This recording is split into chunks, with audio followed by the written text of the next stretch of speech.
Go ahead and get started. I don't know who Lisa Lee is.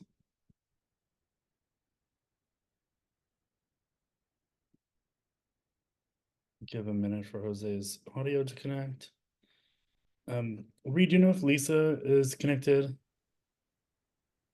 Lisa. Oh, is that the automated assistant? Hey there, Jose. How are you? Good. How are you? Nice to see you. Oh, Oh, I think we're having some audio issues. yeah. It looks like you're unmuted, Jose. We just can't hear you. Can you hear me? No? Yes. Perfect. Okay, great. Thank you so much. Sorry while I try and change my background. It's from another meeting. Oh, it's okay. I'm on board. All right. I am too. Excellent. Well, welcome. Hey, Thanks. Dennis, before we jump in, can you start recording? I did. You I just did. recording. I see that. Thank you so much. You're welcome. Hey there, Jose. I am Dennis. I use he, him pronouns. I am the Milk Club's PAC officer. Just a reminder, you just heard Reed say this, but this interview is being recorded and will be posted to our website for those who can't make it. So yeah, thanks for joining, participating in the interview endorsement process. We appreciate you submitting your questionnaire. This interview will last 10 minutes, so please try to keep your responses to a minute or less in order to maximize the number of questions that we can be asked. So just to get started, would you mind introducing yourself, your pronouns, and the role that you're running for? I am Jose Cisneros. My pronouns are he, him, and I'm running for re-election for treasurer of San Francisco. Thanks, Jose. And just tell us briefly as we get started, why are you running and why you're running now? Thank you very much. It's great to see everyone, or rather talk to everyone. I'm running for re-election because I've been proud of the work we've done for the city and county of San Francisco in the treasurer's office. I've been in the job for 20 years, and during that time, we've delivered on our obligations very well for San Francisco citizens. I serve as the chief investment officer and pretty much the banker, handling a lot of finances for the city. Our job is to bring in revenues, and once we're all brought in, combine them with all the other money for the city, invest it and keep it safe. I'm very proud of the work we've been doing there. We bring in billions of dollars of revenue, about half of the city's annual budget, and we make sure that it's available to fund all the needs of the city and county of San Francisco. Thank you so much. So what we'll do is we'll ask a few questions. We'll let folks who are also available ask them as well. And then we'll give you a chance to provide some kind of closing comments before we end. So one of the questions we've been asking folks is just tell us a little bit more about your fundraising goals, as well as if yeah, how many of your donors have been under $20? I have worked this year to stand up a re-election campaign, but to be frankly honest, since I've run a number of times, and the last 4 times I've run unopposed, I don't always have the most successful time in getting major donors to support my campaign. I'm proud of the fact that at the end of the June reporting period this year, we were able to report that I raised a little bit over $30,000, which I think I'm proud of that amount we raised and the amount of support we were able to show, but I'm guessing it's quite a bit less than a lot of the other candidates in this you're going to see in this November's election. And frankly, I think that's largely because, in fact, and the way I view it is, our office is not a political one. This office is a job is really about a job and getting a job done and doing that job well.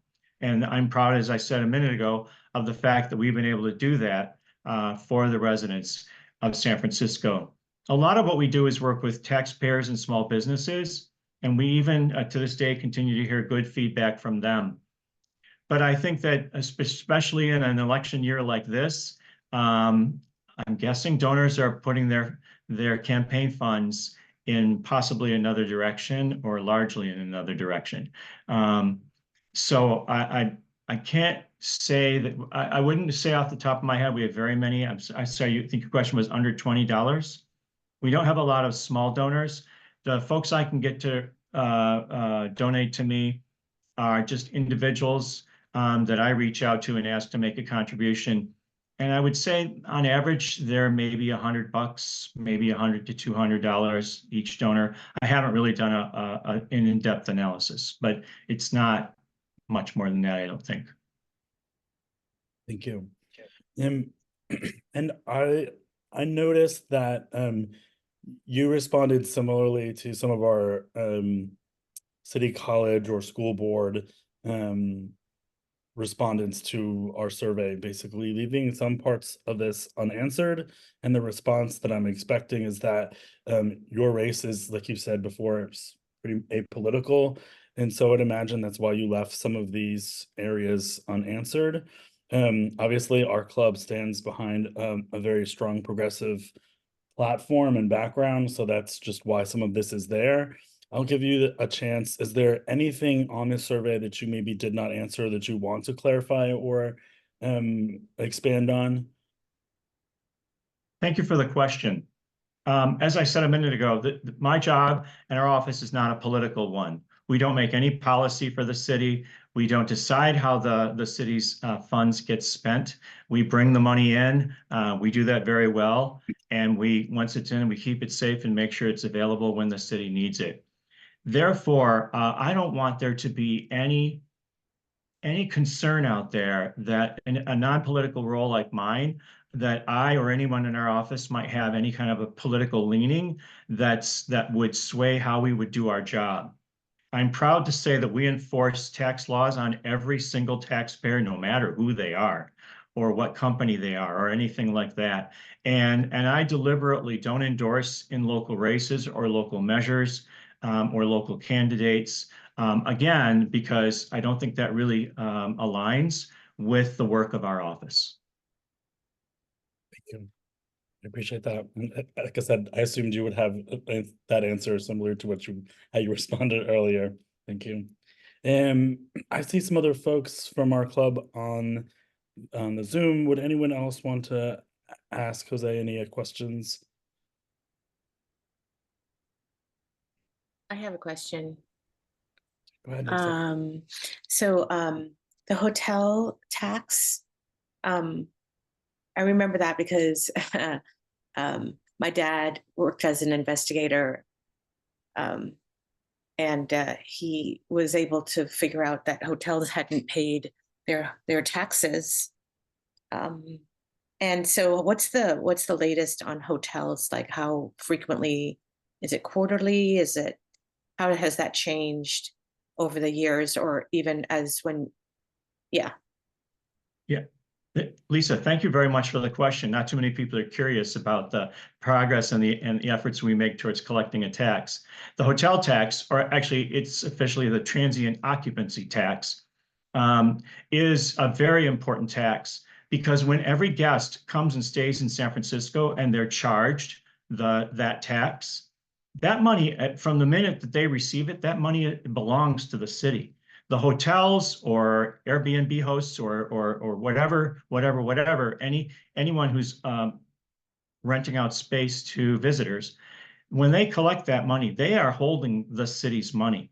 So believe me, I think I know what you're referring to. A number of years ago, we asked our investigators to really look closely at how all of our TOT collectors were doing at submitting their tax. And we have had to go back and circle back to some of them to make sure they are paying. And I think it's unfortunately, it's a little bit easy for them to think of when they get that money in, it's kind of their money until they pay their taxes. And thank you to your dad for his good work. We work very hard to impress on them. No, that's not your money. It was never your money.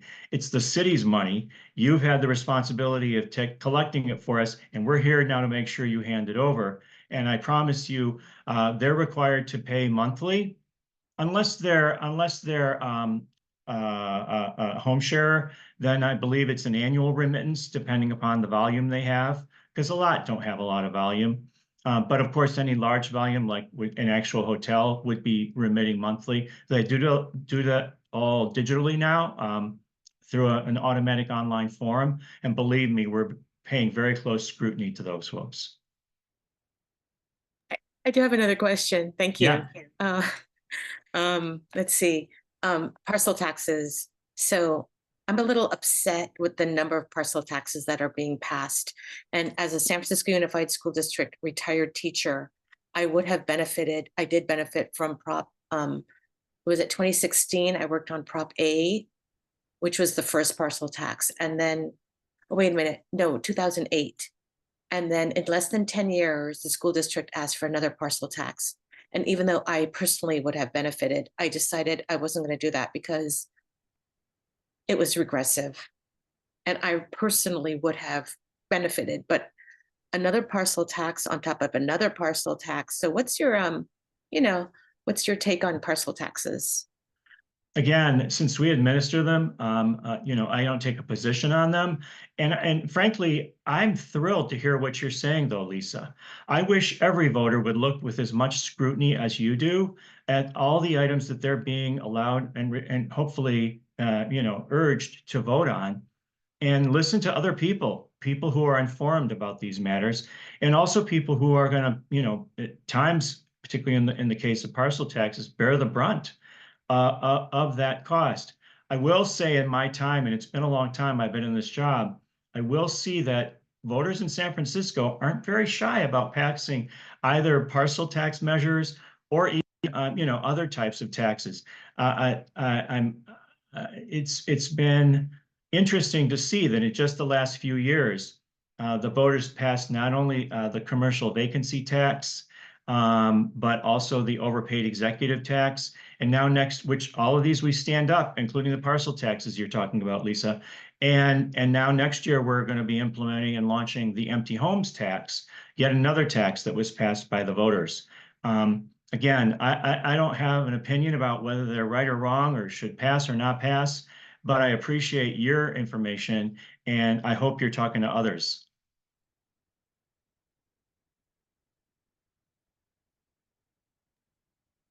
Well, thank you, Lisa. I think you may have been on mute for the last part, but I concur with Jose. It's great to have someone digging into these as a PAC nerd who's like, what do you know about this? Do you know about that? We're always happy to see educated voters taking things apart and asking the tough questions. Unfortunately, we've run out of time.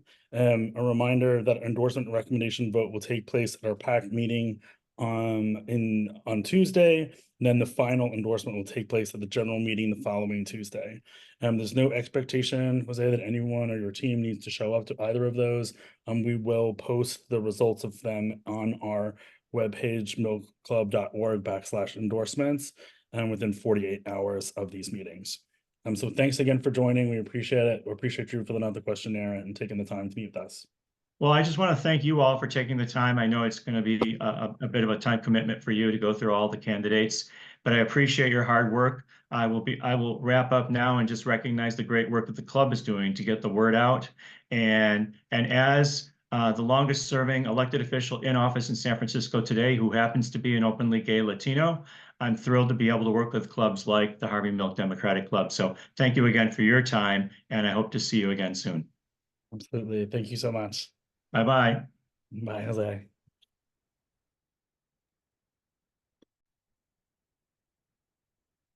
All right, folks, I'm going to just pause the recording while we wait for the next candidate to join us. All right. Welcome, Heather. Again, I don't know how much of that you heard, but I am Dennis Hendricks. I use he, him pronouns. I am on the Mill Club's endorsement, political action committee. Just a reminder, as you heard, this interview is being recorded and will be posted to our website. So anyone who didn't make it today can participate and watch this.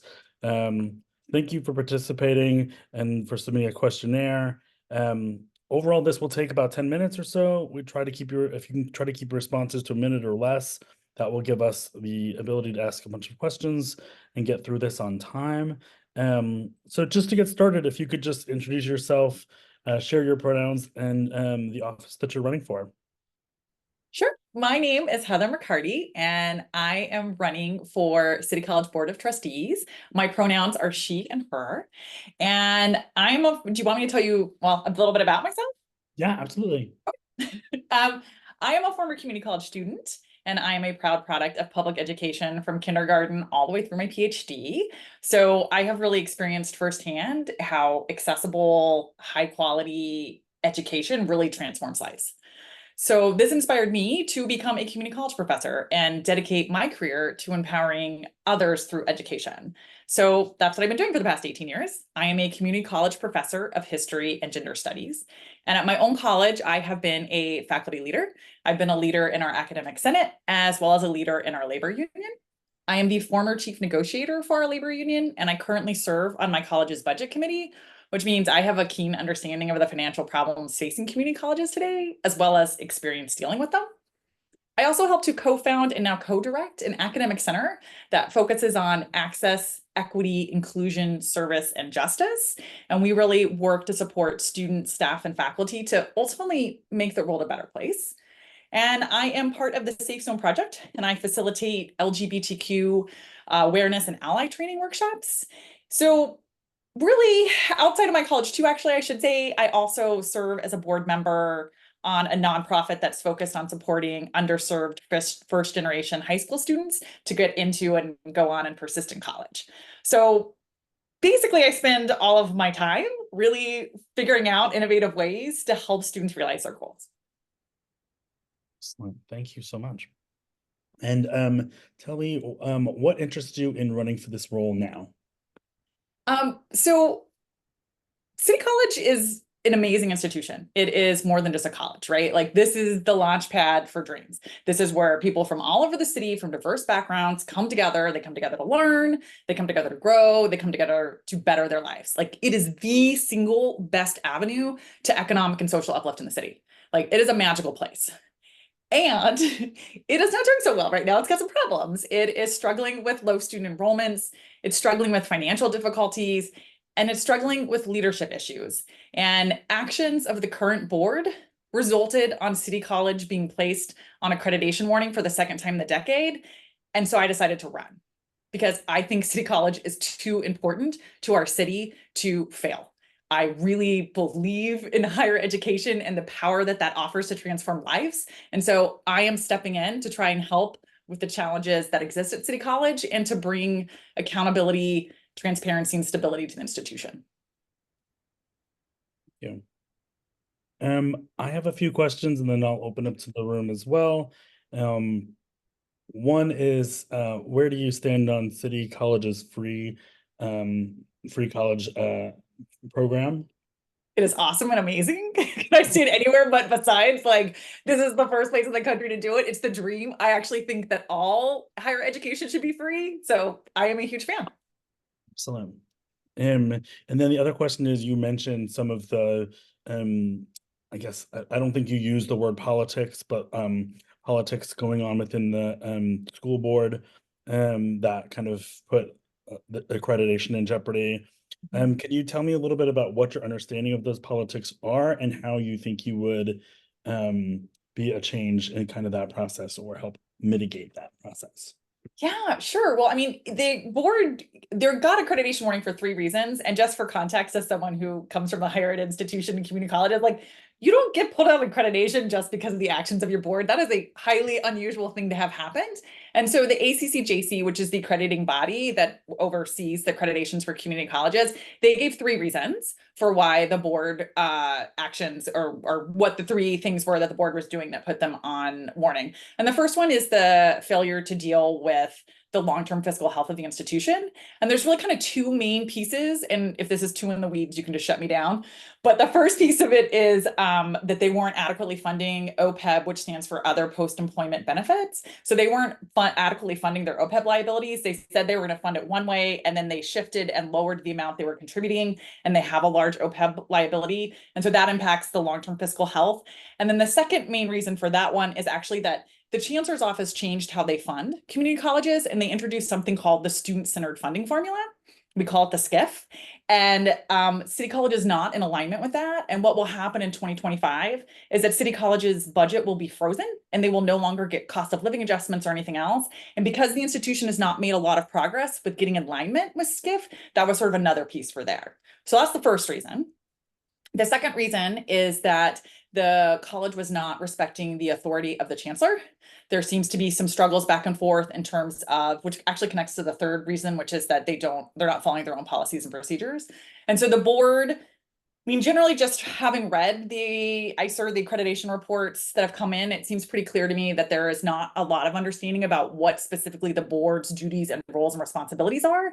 And I know Trustee Martinez actually wrote this pretty impassioned 5-page letter about it. And it's pretty clear from things she identified that they have not had adequate training.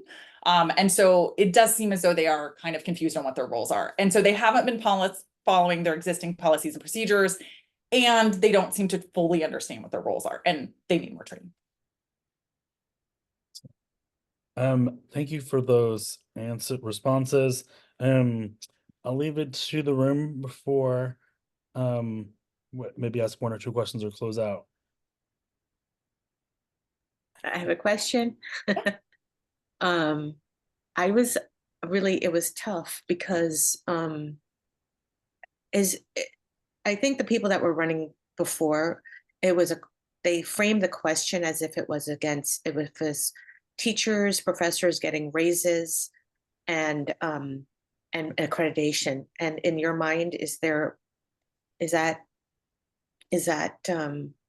how the fundamental question about money, or do you think it was a superficial question? I think so funding is really complicated. So just to lead with the funding is really complicated. I think it's reductionistic to say that it's a choice between, the raises, because the faculty needed to have those restored. So like to say that it's a choice between raises and a choice between being in compliance, there's much larger funding issues at problem. I mean, the real issue is that City College is taking in money for thousands of students that they're not serving under the hold harmless provision of the new student-centered funding formula. And so there's just a lot happening financially at the college that is not going well. And some of it's about inability to adequately forecast, budget forecasting. Like there's just a lot of pieces to it. So I don't actually think it boils down to just that. And I think to frame it that way kind of undermines the reality of how complicated the budget process is there and how much work needs to happen to improve it. That's good. Thank you. Do we have time for one more? Yes. Let's see. Does it get federal funding? And if it's a city college as compared to junior college, what is the difference? Because my question is if you could maybe talk about ethnic studies as a new requirement. I think it's great. Sure, happy to talk about ethnic studies as a new requirement. So, I mean, do you want me to answer the funding, or do you want me to talk about like ethnic studies, or I'll try and do both. So to answer your funding question, City College funding actually comes from a wide variety of sources, and it fits into 2 different pots. And one of those are unrestricted and one of those are restricted. And so everything that's in that restricted pot, that's all like some of that is federal grant money. Some of it's like workforce grant money that is coming from the federal government and can only be spent in very specific ways. There's a bunch of different grants that are all restricted. And then we have unrestricted funding, which for City College mostly comes from apportionment based on number of students enrolled, the fees that students are paying, and then also City College has a parcel tax that the city of San Franciscan residents that are pulling into that pot too. So that's kind of their funding model. As far as ethnic studies, I actually think it's a great requirement. I'm a teacher, I'm an educator, and I firmly believe that the way that we best move towards addressing issues of racism and sexism and homophobia and all of the things is basically through exposure and understanding. And I think that ethnic studies courses provide that. They allow kind of 2 things to happen. They allow students to see themselves in materials, in their curriculum and in the readings and in the things they're learning in their class, which I think is great for students to see themselves.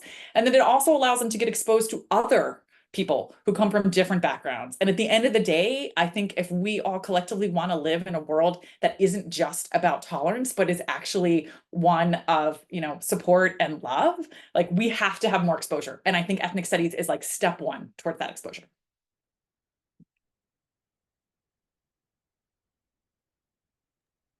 Thank you. I have, Hey, Dennis, can I ask a question? go for it. I hope it won't take too long. Let's see here. So thank you so much, Heather, for hopping on. Having me. When the city was discussing its budget for the next year or two, you know, Free City came up as something on the chopping block.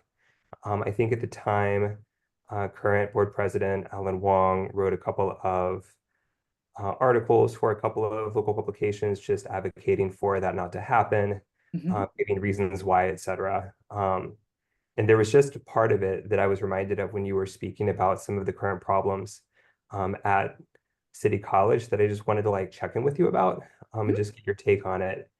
So he said here, this comes at a critical time when City College has balanced its budget with a 5% reserve for the last several fiscal years and received an independent financial audit with no negative findings for the first time in 25 years. Despite a 10% increase in enrollment this academic year, adding 1,000 full-time students, City College's enrollment and budget are still fragile. You know, just pointing out that now is not a time to cut Free City because that enrollment might fluctuate, of course, if it does get cut. Yes.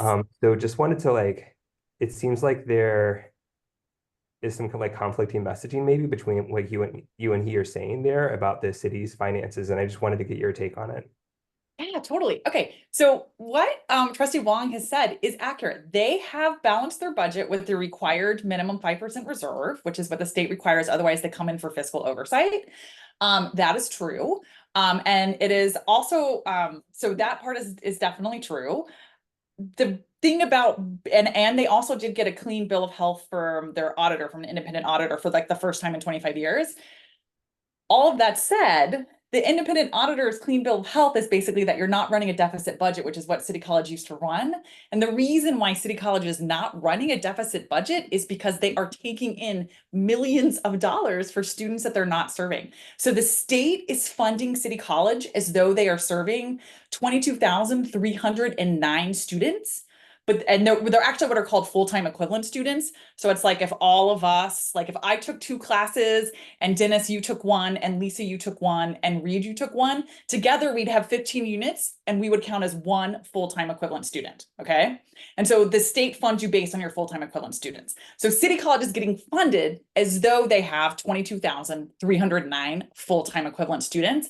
But the actual number of full-time equivalent students they had last year was only 14,106. So they have and received money for 8,203 students that they didn't serve.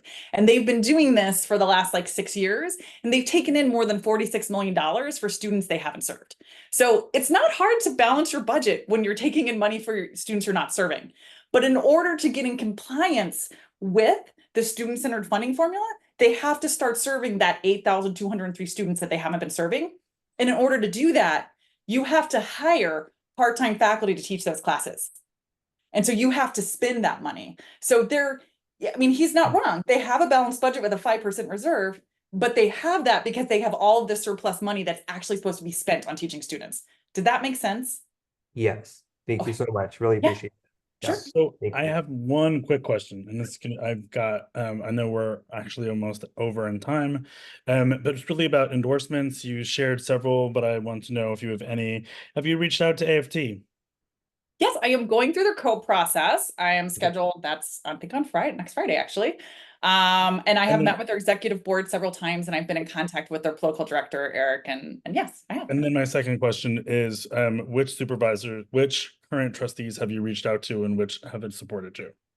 I have reached out to all of the current trustees, and Trustee Wong met with me, and I've had I think a great meeting. Actually, I had great meetings with all of them. I met with Trustee Wong because he responded to my request. I met with Trustee Merle Green because he responded to my request. I met with Trustee Alia Chisti as well.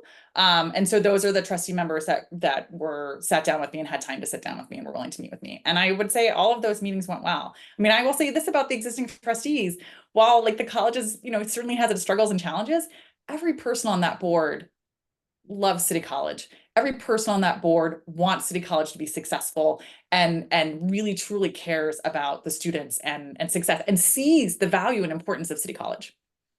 Yep, I agree. They're rock stars with what they do. So as you probably heard with Jose, we are run out of time. So the way that our process will work, we will have a PAC meeting next Tuesday, which you or your campaign does not need to attend. And then we will have the final vote with the general meeting the following Tuesday. All of our endorsements will be on millclub.org/endorsements, and you can go find that within 48 hours after either of those meetings to find out where we were. You'd like, again, have no requirement to attend either of those meetings or send people aside of those as well. Okay, great. Thank you Right. so much for inviting me and giving me the time to chat a little bit about myself and why I'm running. I hope you all have a lovely Sunday and thank you for your service. Thanks so much, Heather. I appreciate your time. Bye. Thank you. Bye.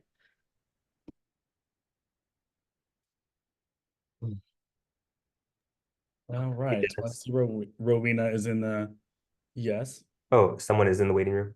yes. Got it. Go for it. Do you want to chat real quick? I can wait till after this interview. It's cool. Okay. Oh, go ahead, Lisa. I have a question. So Dennis, you think that we should keep, I would recommend it, but I don't know what you think. If we should Mhm. keep the candidates in the waiting room until it's their time? Yes, and it is her time. Oh, okay. Yeah. Hey, Dennis, we can let anyone in. It's open to the public, so feel free Yeah. to Oh, people in. That's fair. Yes, we can. I'm just Don't want it to be trying distracting. to manage scripts and all that. So yeah. Yeah, Yeah. totally fair. Thank you.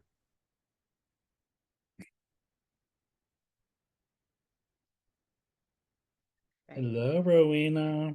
Hello, how are you? Doing well. Thank you for spending some time with us this afternoon. Absolutely. My pleasure. If you're going through this process, this is probably not the first or the last. Oh no, not at all.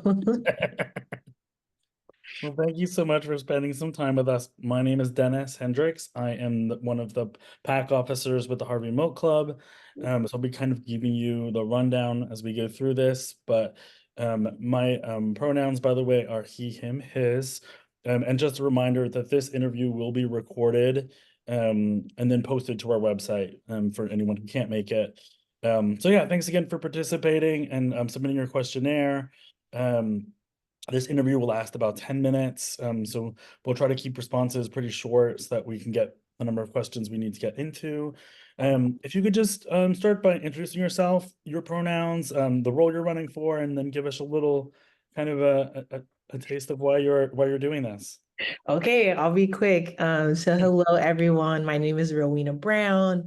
I'm running for Oakland City Council at large. I've really been living, working, and playing in the beautiful city of Oakland for a couple decades now. Attended public school, community college, Mills College, law school right across the bay at Hastings. I've had the opportunity to work for the city of Oakland local government for a couple years, and currently now I serve as district director to State Assembly Member Mia Bonta. And what am I passionate about? I'm passionate about service, being of service to the community and really actually making change. And in the various roles that I've had the honor of working, I've been able to do just that.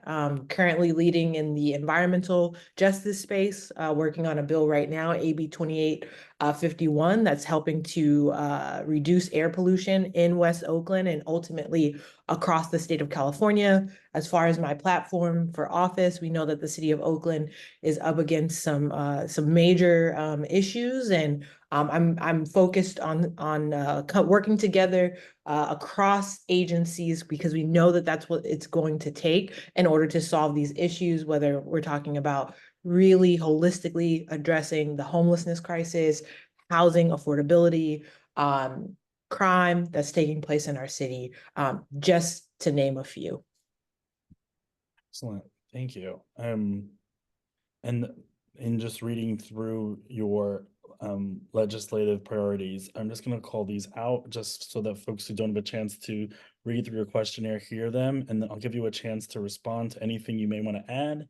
But you mentioned here your number one is addressing homelessness and the cost of living, ending communal violence, and the third is environmental justice. I think these are very much aligned to Mill Club values, and so I appreciate that these are named here.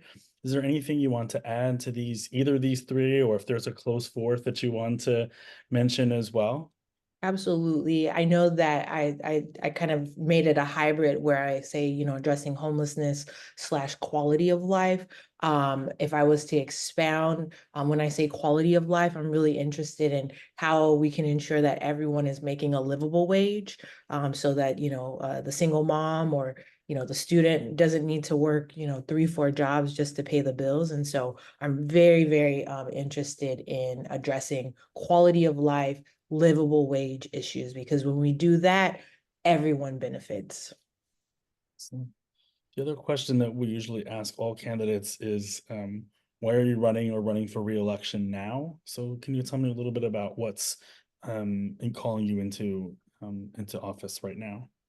Absolutely. And just to uplift, this has been something I've been working towards for a whole decade. I had the opportunity when I was attending Mills College to take a course. It was called Women's Leadership in Politics, taught by a council member. And our final project was to run for an office. And the office I chose a decade ago was city council at large. And so, and I'm the type of person that I am. When I'm interested in something, I put myself in those places and spaces so that I can learn in advance to really have the knowledge and the insight in order to, create effective change. And so I'm running for, I feel like I'm ready. I've been doing the work. And so I really want to focus in on, I've been able to, I've been able to build relationships and great partnerships across governmental agencies. And so in this moment, I feel that I am the best qualified to step into this office and actually create change. I believe that the voters are really tired of kind of lip service. And I'm, here, I want to bring actually action to so many of the problems that the city of Oakland is facing. Excellent, thank you. I'll pause and turn it back to the room to see if anyone else has any questions they want to ask. Yeah, sorry. Just one question. If Pamela Price, so what's your position on what's going on? Oh, are you asking a question as it relates to the recall? Yeah. Okay. I mean, ultimately, I think that it's in the hands of the voters. I think that back in 2022, the Alameda County voters, chose her to tackle the issues that were at hand. And now that it's back on the ballot, once again, voters will be able to choose exactly, where they fare as it relates to that recall.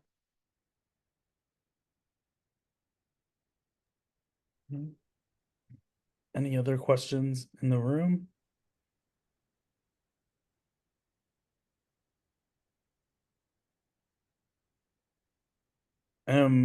Compared to those running against you, where do you feel is your greatest asset and how do you shine? And feel free to draw on wherever they are as well, if it helps. Yeah, no, absolutely. I mean, I think like as I mentioned, I've been working towards this goal for about a decade now. And so in order to, work towards a goal, you have to have you have to be in the community. And so I think that is my strength, that across, the city of Oakland, I've been building relationships. And so now as I am, telling friends, family, community members, hey, I'm running for this seat, um, it's not like I'm saying, oh, hi, my name is Rowena and I'm running for this seat. It's like, hey, I know these folks. And so I think my strength is definitely that, I've been in community working on the issues And whereas, some of the folks that are running, they may not have as many of the community connections, and ultimately, my skill set for determining how to solve an issue is rather high. I know that, not all issues can be solved locally, and we have to know when to tap our county and our state partners. And so that is something that in my current role as district director to State Assembly Member Mia Bonta, that I do every day. Excellent, thank you. Unless anyone else in the room has any follow-up questions, I'll just kind of wrap up or actually, Rowena, would you like to give any kind of closing statement since we have some time? Oh, sure. Since I have a Awesome. couple minutes. Well, first off, thank you so much for taking the time. I've also been on the board of the East Bay Young Dems, and we've put on a handful of candidate forums. And so I know that it's time consuming, but it's important work. And so thank you. And then as far as any closing remarks, please definitely thank you for taking the time to read over my questionnaire. Your questions were super comprehensive. And so really really thankful for that thoughtfulness. And ultimately, as a member of the LGBTQ plus community, I would say honestly since I was 12, but out since I was 18, I'm always honored to dialogue with folks in community and leaders in community. So thank you for creating these spaces and ensuring that they continue to thrive. Absolutely, I appreciate that. And it's always good to have someone who understands how this process works from the other side. So we've run out of time. And a reminder, our recommendation vote will take place next Tuesday's Political Action Committee meeting. And then a final endorsement meeting will happen the following Tuesday at our PAC General. There's no expectation for you or your campaign to attend either of those meetings. What we will do is post the results at milclub.org/endorsements within 48 hours after those meetings have ended. Okay. But thank you so much for participating, filling out a survey, and taking the time to chat with us today. It was nice to talk to you. Excellent. Awesome. Thank you so much for having me. Good luck on the day. Thanks so much. Take care, Rowena. Bye now. Started.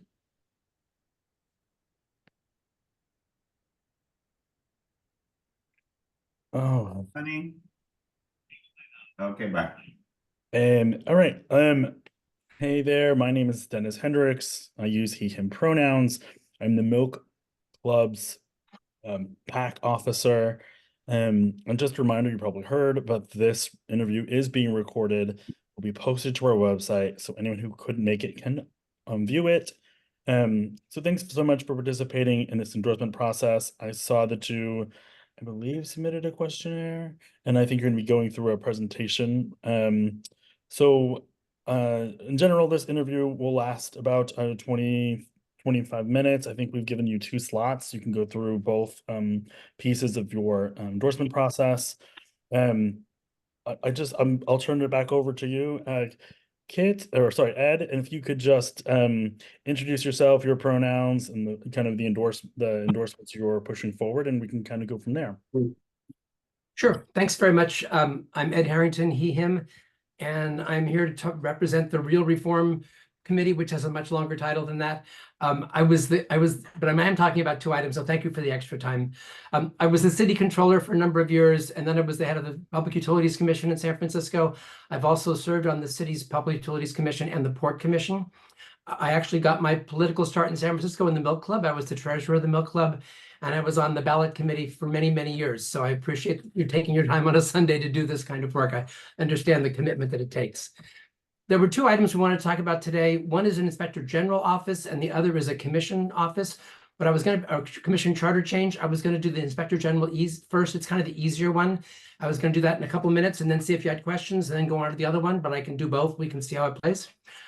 So first is an Inspector General part of the city being added by charter. I'm not one of those people who believes that the city is corrupt and that everybody we work with is dishonest. I think most of the people who work for the city, most of the people we contract with are honest people, hardworking people. But when you have 34,000 staff and you have all these contractors, even if 99.5% are honest, there will be some people trying to do damage to the city and things. So we have set up controls over the past in the city to take care of these kind of things, but it's clearly not been enough. If you look at the newspapers in the last couple of years, it has often taken the FBI or the U.S. Attorney's Office to come in and actually straighten things out. So we need to do better. And if we want to convince people to continue to pay their taxes, or if we want them to increase those taxes for services, they have to have faith that we're taking care of their money and that we're spending it wisely. So the city currently has controls. They have a district attorney, the ethics commission, the city attorney, the controller, but most of those are actually pretty reactive. If you put in a whistleblower complaint, we will investigate the whistleblower complaint. But that's a reactive kind of thing. You might be able to say that the city does a good job once they see a fire of putting it out, but we don't do a good job of recognizing smoke and doing something about it at that point before it becomes a fire. So we looked around the country to say, what else is out there that we could use? And we found that a number of cities are now having inspector generals, kind of the model you see in the federal government for the different cabinet departments. So places like New York, Chicago, Philadelphia, even Miami-Dade County, they have given independent authority to seek out wrongdoing and correct it. And that's what this charter amendment is designed to do. It will create an office of inspector general. It'll be in the controller's office, which is the most independent office within City Hall.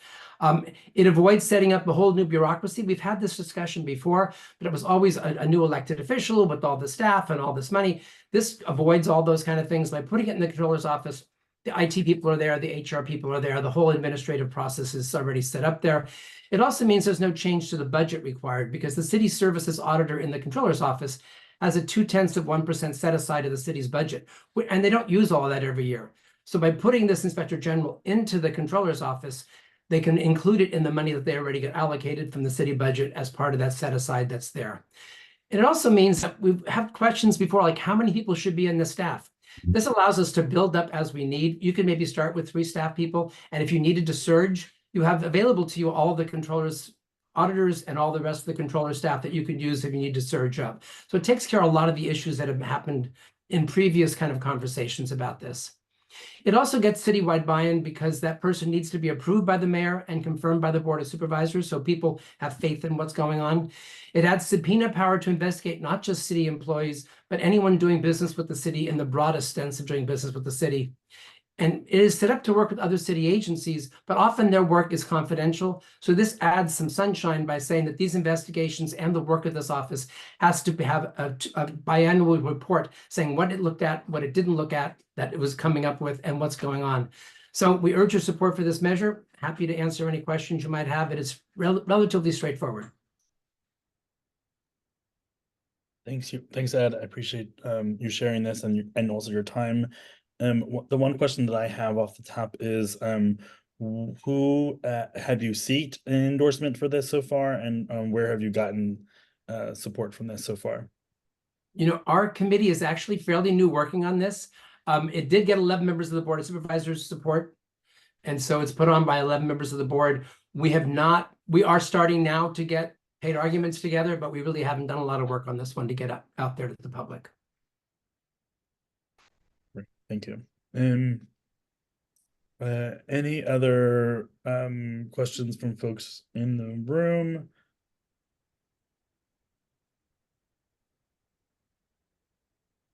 Reed, I see your hand up. Sure. Ed, thank you so much for joining. And honestly, I just really do love the intent of this measure. So thank you for supporting it, advocating for it. Just to, you know, kind of kick the tires a little bit, if you felt like, does, and this is a half-baked question, so forgive me, it does sound like that other jurisdictions have rolled this out across, you know, the nation like you were describing. Does this measure seem to kind of bring us on par with you know, how well developed those offices are at this point, or is there anything about the current measure that you know, is less developed that you would like to see more fully fleshed out at some point to bring us more on par? Like, is there anything kind of, you know, lacking from your perspective with this measure, or does this bring us on par with other jurisdictions? From the work we've done, this seems to bring us on par in terms of the authority. Some of these cities like New York and Chicago are so big, their offices are quite large. They might have 30 people plus in this inspector general, and we are not looking at starting it at that, at least at first. We are looking at a smaller group, and again, because we think we can surge with controller staff and make that work. So the single biggest thing I would say is that we probably are not going to be starting off as large, but these cities are also much larger than San Francisco. Sure, great, thank you. Thanks for the question. Don, did you have a follow-up question or? Okay. Wanted to just check. My question is just related to budget. I know you mentioned that this would not be a freestanding department, but be folded in. Any initial figures related to budget or overall costs to the overall budget? So the city services auditor right now gets, I guess I said, 0.2% of the city's budget, which is about $28 million right now. They have tended to leave $2 or $3 million on the table at the end of the year. We think this to start would maybe cost $500,000. And then, so there is space to grow it within that budget over time. But the idea is not to oversaturate at the beginning until we really see the level of work. And again, there are other agencies doing some portions of this work in the city. And we wanted to make sure we did not bump into and interfere with what the Ethics Commission was doing, for example. So we wanted to start in a way that we could make sure it was acceptable to all the parties and make sure that we were useful at the same time. Excellent, thank you.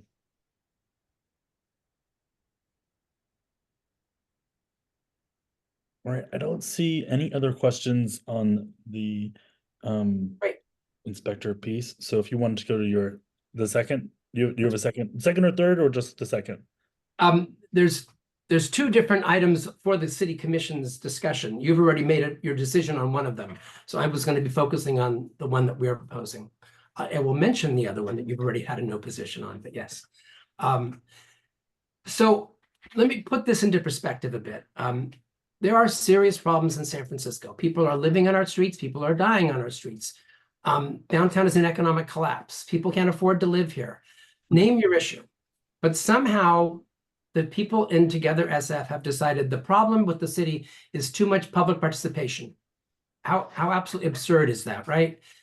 And so you have wisely taken a no position on their initiative. To refresh your memory, that Together SF created a charter amendment that would mandate the largest transfer of authority and power from the people of San Francisco to the staff of San Francisco since the 1932 charter. They abolished half the 130 commissions that we have in the city and advisory committees, cutting the possibilities for civic engagement by half. They removed 24 commissions from the city charter. These commissions are often decision-making commissions that create policy, establish budgets, award contracts, all those kind of things. They even set library hours. They do a variety of real things for people. And if these commissions survive their entire process, they cannot have any power to make decisions. And of course, they remove all public oversight on policies related to police officers. So I remind you about these things because absent a better alternative, we were quite concerned that people might just say, well, it's all we have in front of us, and we think there's a problem here, so we should go ahead and vote for this. And there are some legitimate concerns that we have commissions that are no longer useful. It's appropriate that we do a thorough review to make sure the commissions that continue to exist really do add value. And just a word about terminology. When I say the word commissions, we have commissions, advisory bodies, boards, all kinds of things. We've chosen just to use the word commission to kind of group them all in. The city has 130 of these commissions. They provide a vital link between the people of San Francisco and our government. The Civic Grand Jury did a really deep dive on this last year, and they came out with a report on commissions. They noted that commissions provide for citizen engagement, they foster transparency, they promote accountability, they provide oversight, and they contribute expertise. But the grand jury also found that some of these are simply inactive. They noted there were 20 commissions that didn't seem to have even met in the last few years or had sunset dates that had expired, but nobody had gotten rid of them. So they said, really, do we need these? They also found some that are redundant. For example, the city years ago established a Mayor's Disability Council, but we now have a whole department and commission called the Disability and Aging Commission. So do we really need both of those still? So it's worth looking at. Over the last year, there's been 3 reports that have been done behind closed doors that said we had too many commissions. Our proposal brings those discussions to the public because we believe in public engagement and public participation. We created a 5-member streamlining task force. It'd be the city attorney, city administrator, and controller would each have a seat. The mayor would appoint somebody with expertise in open and accountable government, and the board president would appoint somebody who's representative of public sector and organized labor. The task force would meet over the next 14 months. We were concerned that people would say, oh, one more of these, it'll be a report that goes on the shelf and gathers dust.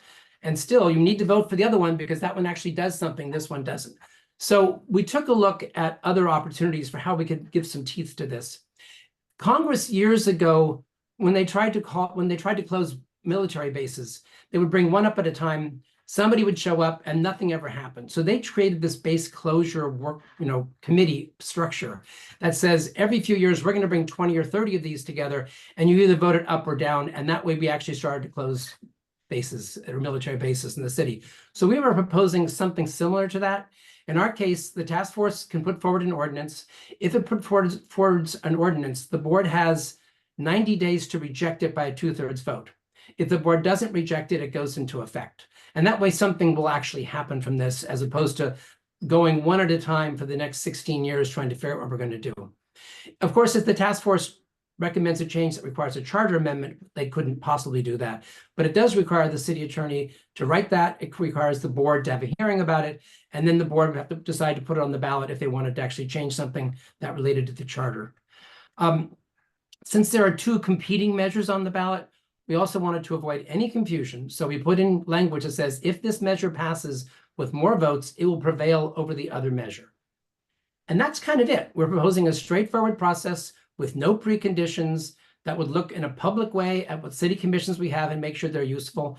And we ask for your robust support because obviously we need more votes for this one than the other one to make sure that this one succeeds. And again, thanks for listening. I'm happy to answer any questions you have. Great, thank you, Ed. I don't have any questions. I have a question. Can you talk about the enforcement? And then would that be like a criminal if it was being abused? Would that be a criminal or would that be a civil case? Are you back on the Inspector General and things that finds, or are you here on the commissions? I guess on this Inspector General. And yeah, and on the commissions, you said how many people would be appointed? I mean, so yeah, would we be electing them or would that be appointed? Okay, so the first question was Inspector General, and that one we would have subpoena power and warrant power. And obviously, if you want criminal, you would have to go to the district attorney. If it resulted in something civil, probably the city attorney. On this one, we are appointing people to it that already exist, kind of. So we're not going to go out and try to have elections and make this take the next 5 years. So again, it would be the city attorney, the city administrator, and the controller would have a seat with they or their designee would sit in. And then 2 more, one by the mayor, one by the board with particular expertise. They would be the ones that would get together and they would come back within 14 months to actually give their recommendations.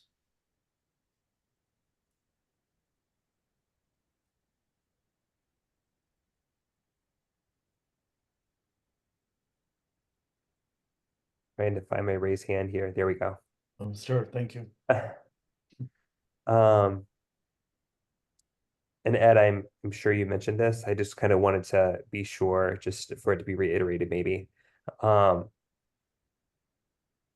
happens after those recommendations are made? Are these just recommendations that, future measures can be built off of, or will there be any kind of, enforcement of these recommendations, or what happens at that point once the recommendations come out? Sorry for not listening as closely as I. Sorry, I talk quickly anyway, and I was trying to do fast to make sure that I had time for your questions. So happy to confirm this. Thank you. So what happens is the committee meets over that time, but assumed towards the end of that time period, they can offer 1 or more ordinances.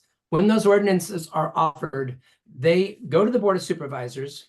The board can simply do nothing, and within 90 days, they will just happen. So if they recommend that the graffiti abatement board that hasn't met in 5 years should go away, and the board does nothing about it, it will go away at the end of that 90-day period.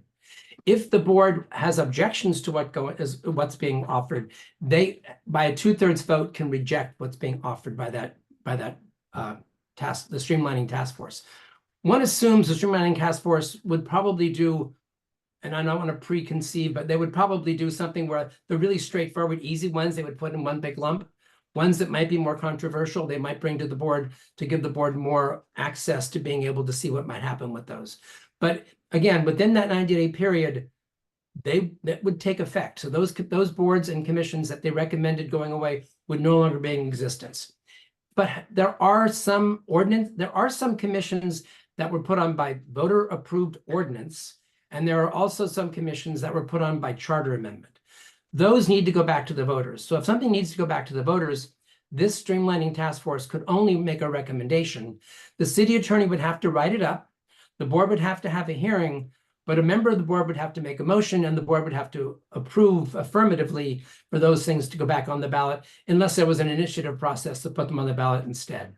Because state law governs how you change city and county charters, and the state law only allows initiative or the sitting body to be able to put those things on the ballot.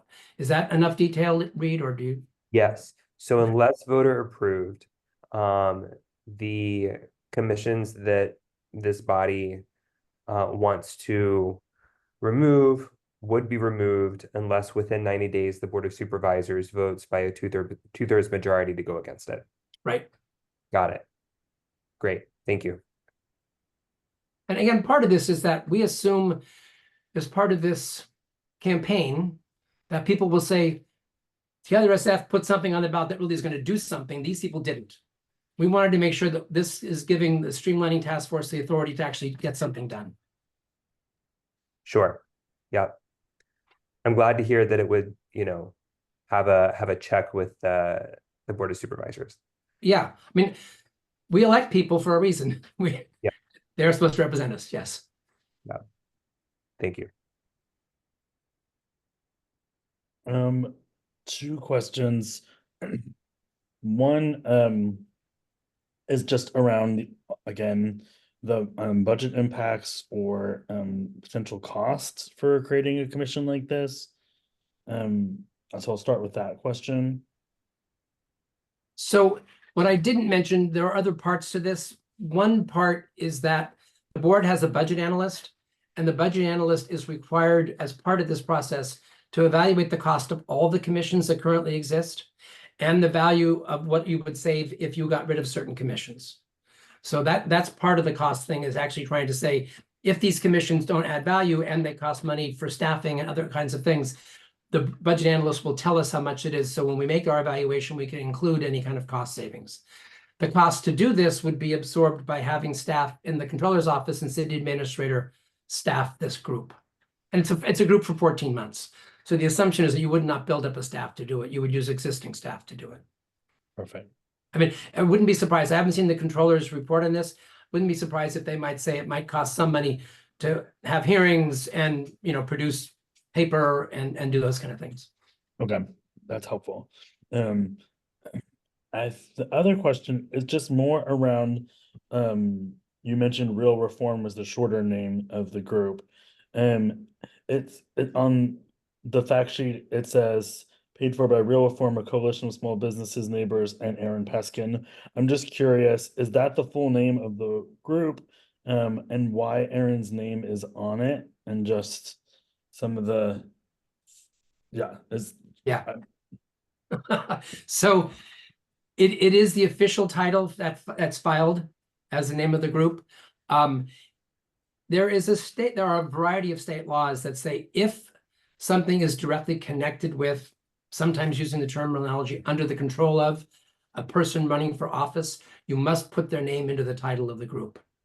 And so if you look at SFT's PAC that's doing this, I believe it has Mark Farrell's name as part of that group name also.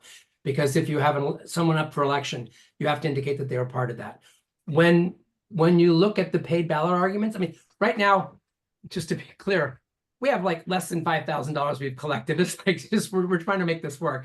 They have maybe 5 million. So when you see the paid ballot arguments the next week, I'm not even sure what you have to list the 3 groups or people who made the most contribution.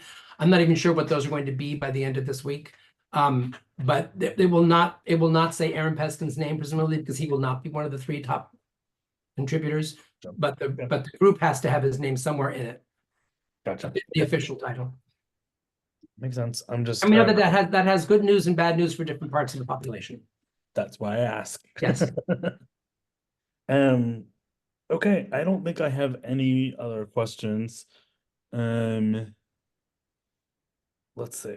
Yeah, I'll ask the room before we move forward.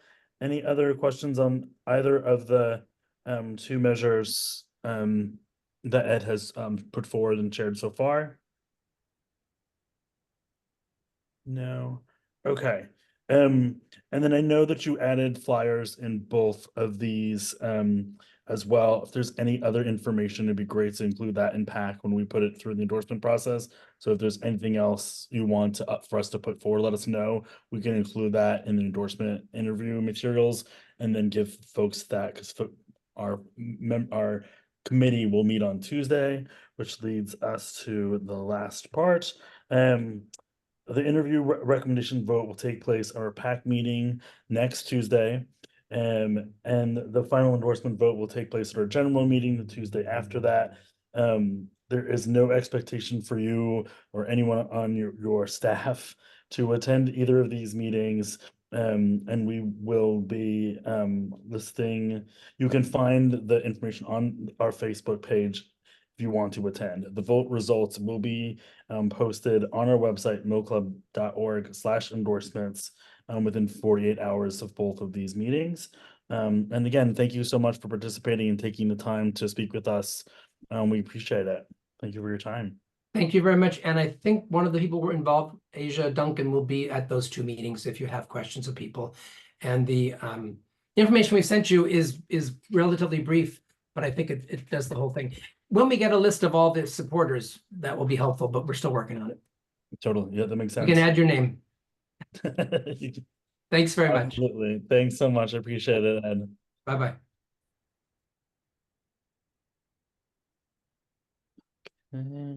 Hey, Dennis.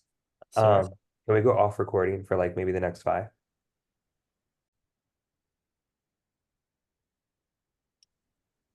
Okay, so thank you for joining.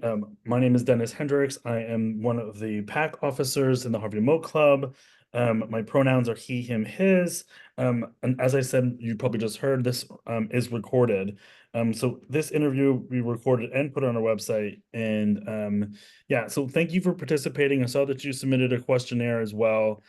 This interview will last up until we have the next person start, and we'll try to give you a few minutes so we can get into this. But just to kind of get started, if you could just introduce yourself, share your pronouns and the role that you're running for, and then we'll go into some questions. Sure thing. So my name is Charlene Wang, spelled W-A-N-G. My pronouns are she, her, and I'm running for the City Council at Large position for Oakland City Council. Excellent. So just tell us a little about why you're running now and really what has got you excited about this race. Yeah, absolutely. So I decided to run for Oakland City Council, run in part because I am an East Bay native. My grandparents have been here in Oakland for decades. And after serving in the Biden administration, I came back here, and seeing the way that Oakland is struggling right now was just incredibly concerning for me. Myself have experienced just the high cost of living here, and just frankly also the safety concerns. The gun violence that's been taking over our city is a real thing that's happening. I've experienced just a violent assault myself and saw the inadequacy of our public safety services, and just thought, I think there's a way to run here in Oakland on like a progressive way to talk about how we need public safety, but also, put in place the things that we need to create better opportunity particularly for folks in the flatlands and our most disadvantaged communities, with inclusive economic development and housing affordability. Thank you. And then I've looked through your survey, and appreciate your, thorough response and answers to the questions. If you could also just share what you think differentiates you or strikes you apart from your opponents, that'd be great. Yeah, of course. So first of all, I would say that, there is the perceived front runner in this race is definitely the former police chief, and it's in part because of all the public safety issues that Oakland's experiencing. And while I share some of his concerns around public safety, I do think that we still, if we want police accountability, we need to have folks who are not coming from the police department to be in the city council. And the other thing being that we do need to have better job opportunities and better ways to keep, just keep people, particularly blue collar jobs, to keep people from turning to crime out of desperation. And if we want a both and approach where we have, adequate law enforcement for the most serious of public safety incidents, we also need to be thinking around just better opportunities for folks in Oakland. And I think that given my background, particularly working in the Biden-Harris administration and seeing all the money and the funding that's going out the door with their federal taxpayer dollars and tax credits and everything to unlock opportunity here in Oakland, I'm uniquely positioned to do that. Wonderful. Well, I want to make sure that folks in the room have a chance to ask questions as well. I'll just pause and see if anyone in the room has any questions for Charlene. Go ahead, Lisa. I was wondering, Charlene, what we should do with people, what should society do with people that have disabilities that are unable to take care of themselves? Well, that's yeah, for folks who are on, for example, SSI, right? We need to be able to do everything that we can to ensure that folks who have disabilities can live a life of dignity, provided opportunity. If folks would like to work, for example, we need to make sure that there's anti-discrimination provisions to make sure that folks who have disabilities have access to jobs and everything so that they can have a thriving and fulfilling life. We know that a lot of folks with disabilities, whether under the table or just explicit discrimination, it happens all the time, and we need to make sure that that's not going to happen, and we create a more inclusive economy. And there may be some folks who are not in a position to work, and in that case, we got to make sure that programs like SSI, which we know are just don't go far enough. Like it's not enough. We know that our federal SSI program doesn't do enough to keep people housed, all of that at the current levels that they're funded. So.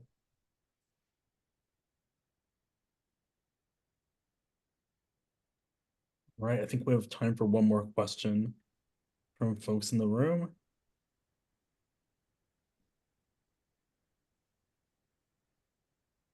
I can ask one, unless anybody else has one. Go for it. Thanks for hopping on, Charlene. You mentioned that I think former police chief was maybe seen as the person to beat in the race. Just kind of thinking about maybe how you and he might differ on policy. What do you feel like, and apologies if you addressed this already, but what do you feel maybe is like the most obvious like difference between the two campaigns? Yeah, I mean, for me, it's just the fact that I don't want to look back on this period as an Oaklander. I know that there is a reality which our city is literally bleeding out because of the crime. I'm sure you guys see the news stories and whatnot, but I think that there's a danger in which we swing too far to the right, and we just the approach is to incarcerate people and without any alternatives, right? And so I think the key is right now, part of the issues, even just like basic, even restorative justice is not something that we can achieve here in Oakland. I experienced that myself, right? Where I wanted ideally to pursue a restorative justice model, but didn't have the resources for that to happen. And so I think when we think about public safety here, again, given my background and having even stood up programs like second chance programs for people who had, were leaving the prison system and getting them jobs, or just other alternatives that we need to be, in terms of policy, we need to ultimately have better jobs, better housing, more affordable housing, and it's all part of the mix of achieving public safety here in Oakland. And I don't think the former police chief is going to have the background to achieve these things. All right. Yeah. Thank you, Charlene, and I appreciate your responses. Unfortunately, we have run out of time. And just as a Yeah. reminder, our endorsement vote will take place next Tuesday at our PAC committee meeting. And then the final endorsement will take place at our general meeting the following Tuesday. There's no expectation for you or your staff or anyone to join and participate in that process. But you can find out about all of that on our Facebook page and get additional meeting details.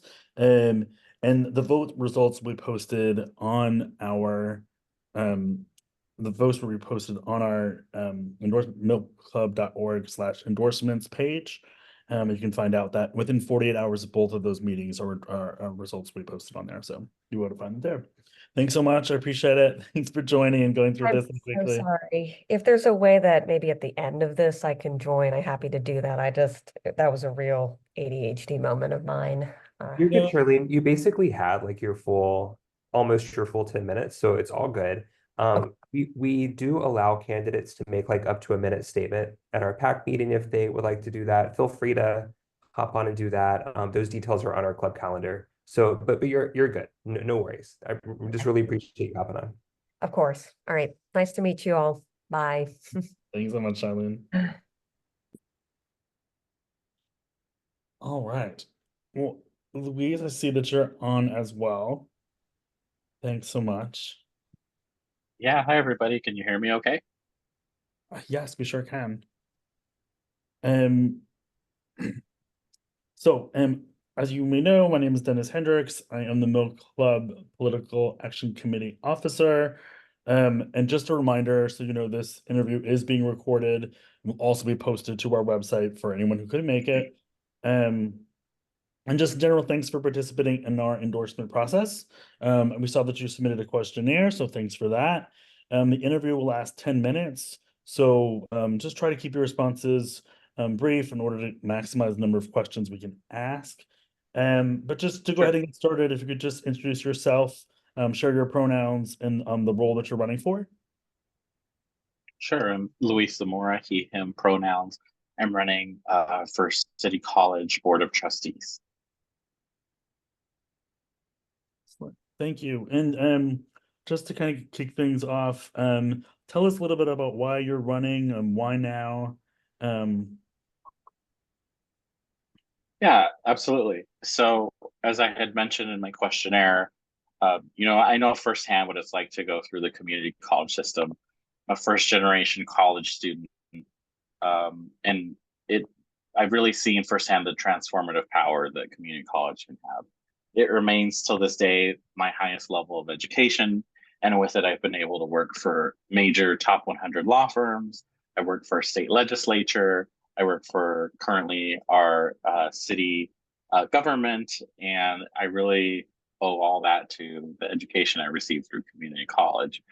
But like many students at CCSF, I fell into the cracks where my family didn't make enough money, where we were able to send me to a four-year university, but they also made just a little bit above the amount required, where we didn't really receive any financial aid. So I had to work full-time in order to go to community college and put myself through. And I know many students at CCSF are in the same boat, whether they're first-time students or lifelong learning students. And so I think that that's a lived experience that needs to be added to the board.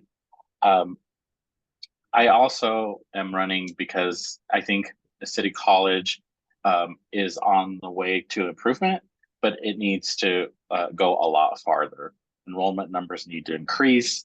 We want to ensure the long-term stability of the college, and I want to make sure that we're working collaboratively on common sense solutions, and that's by collaborating with everyone from the administration to the chancellor to the unions, the students, and the community. Like, we really want to make sure that we have everyone's input as we move forward.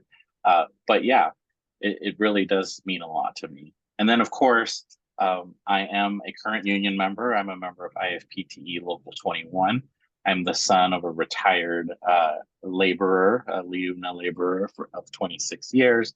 And so I really know what it's like to grow up in a union household and have a union advocate for workers of all kinds. And so I really hope to bring that experience to City College. Okay, thank you, Luis. And so now we're going to dig into the questionnaire and then ask some folks some questions that folks in the room might have. And I think I saw.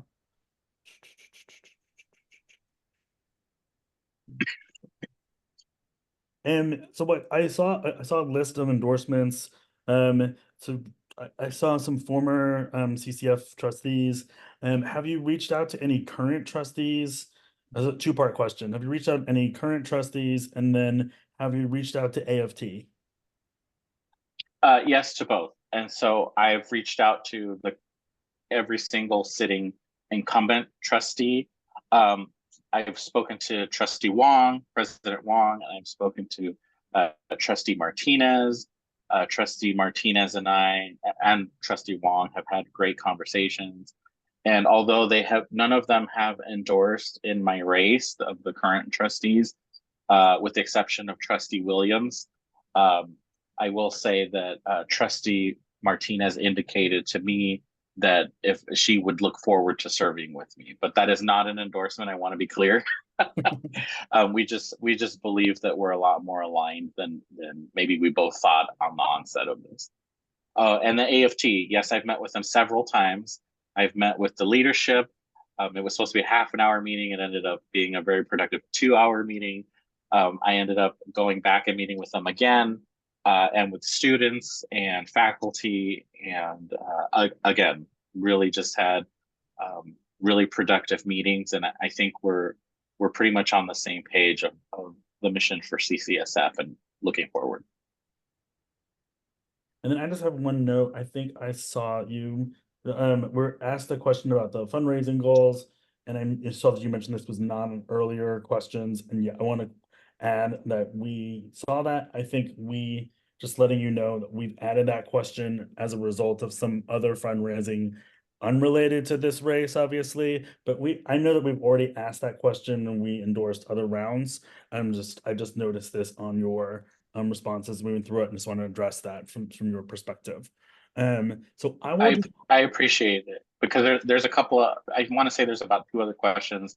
I think I answered them, but I also put a similar note. Again, I just feel about parity, but I do appreciate you letting me know it was due to other reasons. I know it was not nefarious, but I always believe that the same thing should be handed out to everyone, if possible.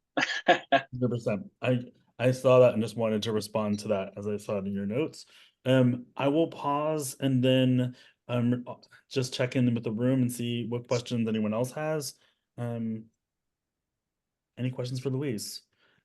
I see Reed, is that a thumbs up or you have a question? That was just a thumbs up about the previous the previous interaction. Just appreciated both of you for your thoughts there. Thank you. Excellent.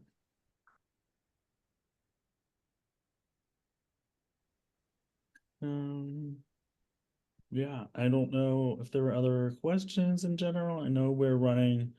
I mean, I can throw in something. And this is something, so Heather McCarty joined us earlier, Luis, and I asked something similar. Sure.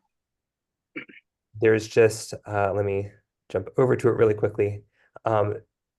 When the Free City budgeting was coming up in our city budget conversations, and I believe is slated to be cut in the academic year 2025-26.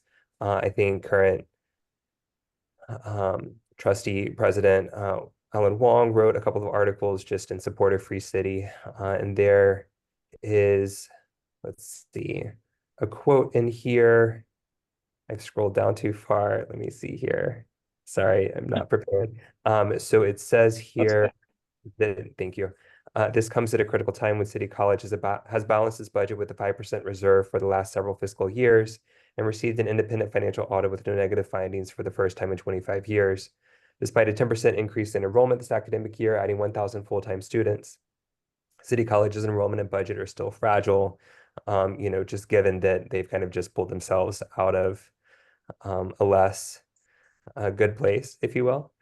So when I kind of put this to Heather, it was more along the lines of just addressing some of her comments about how things just looked like maybe not so great for the college, where this is kind of pointing out that they have maybe pulled themselves out of a less good place. And her comments were very appreciated. Just maybe wanted to see what you thought about this. She did comment about how the school is currently maybe receiving more funding than they actually have full-time students, maybe given a previous way the state was allocating funding. I think there's a new way, maybe they're rolling out allocating funding, which will, I think, greatly impact how much funding the college is currently getting. Just wanted to know if you had any thoughts about maybe what Alan Wong said here and what, how you feel about it. Yeah, absolutely. I want to say that they're both making valid points. Like we're in a better place than we were right before. We still need to continue making progress. But to Heather's points, she is accurate. And so it is a little bit in the weeds and a little bit wonky, but the way that we were being funded before the pandemic was for full-time equivalent students. And then because of the pandemic, the state really did everyone a solid across California. And they said they were going to introduce this hold harmless funding where they weren't being held accountable for the drop in enrollment due to the pandemic. And they were being overfunded, funded more students than they actually had. And so that has been in the budget. If you were to, probably should have had a visual aid. If you were to look at the budget, there is a line item that says how much they get from the state, but it's just a lump sum. And there's no detail around it about like how much is the extra that we're getting and how much is what we get for students. And one of the things that I would like to work on if I'm elected is to ask administration to start breaking that out, because it will run out in 2026. So the example I give is if you have a credit card and you don't know your credit card limit, you're setting yourself up for financial disaster. And so that's not a knock to the current trustees or to any past trustees, but like if you don't know what you don't know, how can you budget appropriately? And then likewise, if people are coming to you and saying, we need to make cuts and we need to like lay off teachers, how am I able to look at the full budget and say, well, actually, we have money here that we can use so that we could avoid laying off? I can't, because they're not being transparent. And again, this is not the trustees' fault. We need to work with the administration and ask the right questions and get them to retool the budget so that it's accurate. And so, again, just to really wrap it up, CCSF has made some positive traction, but it is not on par with where other community colleges are at. I do know that the state, who at the end of the day has the final say, sent a warning letter. I know this, I've talked at length with AFT about this warning letter. We do not agree on specifics around it, but what we do agree on is it's bad PR for CCSF, and we all want to address it. And everyone has recommitted to addressing those three issues that were lined out in the warning letter. I think we can all work together to do it. But we don't want to hit our minimums anymore, which is what we're doing to not have a negative. We want to start building a cushion so that when we run into these like, oh, we might need to cut, we don't have to do that. Hopefully we can find other sources to figure that out. So that's a nice way of saying they have both accurate descriptions of what's going on, but it's a much larger picture than either side is depicting. I agree with both. Got it. Really appreciate it. Thank you. Thanks. Unfortunately, we have run out of time. No worries. And we could, I mean, I work in higher ed myself, so we could talk about this for a long time. But as you said, this could be a 2-hour conversation easily. Just quick reminder that our endorsement recommendation vote will take place in the next PAC meeting on Tuesday. And then the actual general meeting will take place the following Tuesday, and that's where our final vote will be available. And so all of this is available. The membership information is available on our website, on our Mill Club calendar, also available on Facebook as well. But you or your campaign is not required to attend either of those meetings. We will be sharing the results of those meetings within 48 hours on millclub.org/endorsements. So you'll be able to find out results from there. So again, thank you so much for participating. Like I said, I work in higher ed. This is one of the areas I'm most interested in. So I appreciate you taking the time to meet with us, and best of luck. Thank you very much. And I'll just have one quick final note. AFT's COPE process takes place the Friday the 16th, so it'll be right before the membership votes. So if things change, we actually do believe we're in good line to get endorsed by them, myself, Ruth Ferguson, and Heather McCarty. If that happens, we'll obviously come and speak to that and let the members know. Thank you very much. Thank you so much, Louise. Okay. Hey there, Paul. I saw that you joined a while back. Thank you so much for your patience. So as we continue, just so I don't know if you were here for the last part of this or not, but I will go and introduce myself. I am Dennis Hendricks. I use he, him pronouns. I'm the Milk Club PAC officer. And just a reminder as well, this interview will be recorded and we posted on our website for those who can't make it. And again, thank you for taking the time, participating in the endorsement process. We saw that you submitted a questionnaire, so thank you for that as well.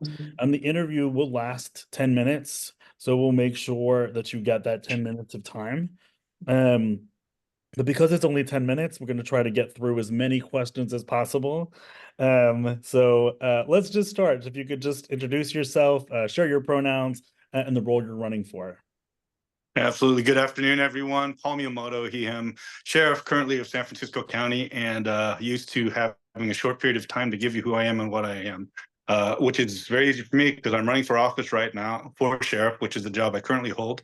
Been here for 28 years. The culture I fostered in my first term here in the sheriff's office is embodied in our core values of service, pride, and professionalism. And our number one goal is safety. So that's what I've been pushing for ever since day one. Unfortunately, my day one, my first month encompassed having to deal with COVID. So a lot of what I had hoped to accomplish in the first term has not come to fruition. So that is what I'm working towards in creating an opportunity to have a second term. Oh, I'm sorry, did you catch all that? Yeah. Where are you? Where am I? Yeah. Okay. Oh, I think somebody is just talking to someone else in their phone. Dennis, let's see. I think I took care of it. You can continue. I muted them. Okay. Sorry about that, everyone. I was trying to be responsive to questions, so I apologize for that interruption. I'm a Democrat with progressive experience in the justice system, and I think that's what I bring most value to as the sheriff right now. As I mentioned, I've been in this department my entire civil service career. I haven't moved to any other agencies. I haven't done any other job other than this, which I love. I love helping people. I love being a part of solutions. I love being a part of forward thinking, and that's what we've done in the justice system in the sheriff's office. I was brought on by Mike Hennessy, who is the first person that hired me and the first person who really showed me what this job could be about. And my whole notion of sitting here for you as the sheriff right now was brought on by my experiences in the office. While we move towards being even better under my leadership, I've worked towards creating better conditions. And coming out of COVID, we were challenged with a lack of focus on things, especially jail-related things, until recently when the public safety focus shifted and we began to see aggressive enforcement and prosecutions, which result in more people in the jails. And as a result, after closing a jail under my beginnings when we closed the 7th floor because of its conditions and because of what it represented, and consolidated our locations. We are now challenged with an increasing population and trying to make sure that everybody is in a healthy, safe environment in those limited resources. And so we've done so. I believe we've done so successfully. We recently had an increase in injuries to our staff, which was of enough concern that the Board of Supervisors convened a committee on the whole, which really helped us to highlight the needs that we have and the challenges that we face with this current public safety policy. I believe that we are on course to do well in terms of creating a better environment. I really do look to being the next term being a very strong advocate for improving jail conditions, getting people into the help they need. We have a lot of people with mental health issues and behavioral health issues, substance use disorders that are now becoming more prevalent in our system. And I look to the opportunity to creating better spaces for them outside of jail, partnering with others in terms of the Department of Public Health, community-based organizations to create those safe spaces where we would definitely have a role in keeping people safe, but not keeping them locked up in a jail environment. So that speaks to the public safety issues. I believe in terms of the community and who we represent in the community, I've worked very hard in my first term to make sure that we represent that community. I'm very proud of the fact that we touted being 72% people of color in our agency, representing the true composition of San Francisco. And since my first term, we've actually increased that to 76% people of color, and working towards having what we call a 30 by 30 initiative, bringing more women into the department, making sure that we're represented equally across the board. We've made efforts in recruiting and hiring people out of our entire community. We're not focused on a national program or anything like that. We want to bring people in that represent our community from the community. So we've been working towards that as well. I can go on, but I want to make sure that there's time for people to ask questions, and I'll be happy to answer any more questions and give you a picture of who I am by doing so.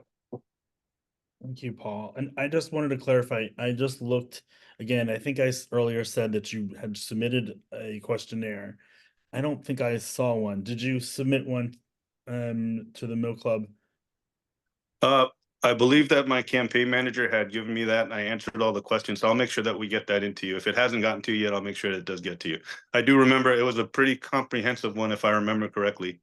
I'll So- double Mess check here around. too, 10 pages or less is how we operate.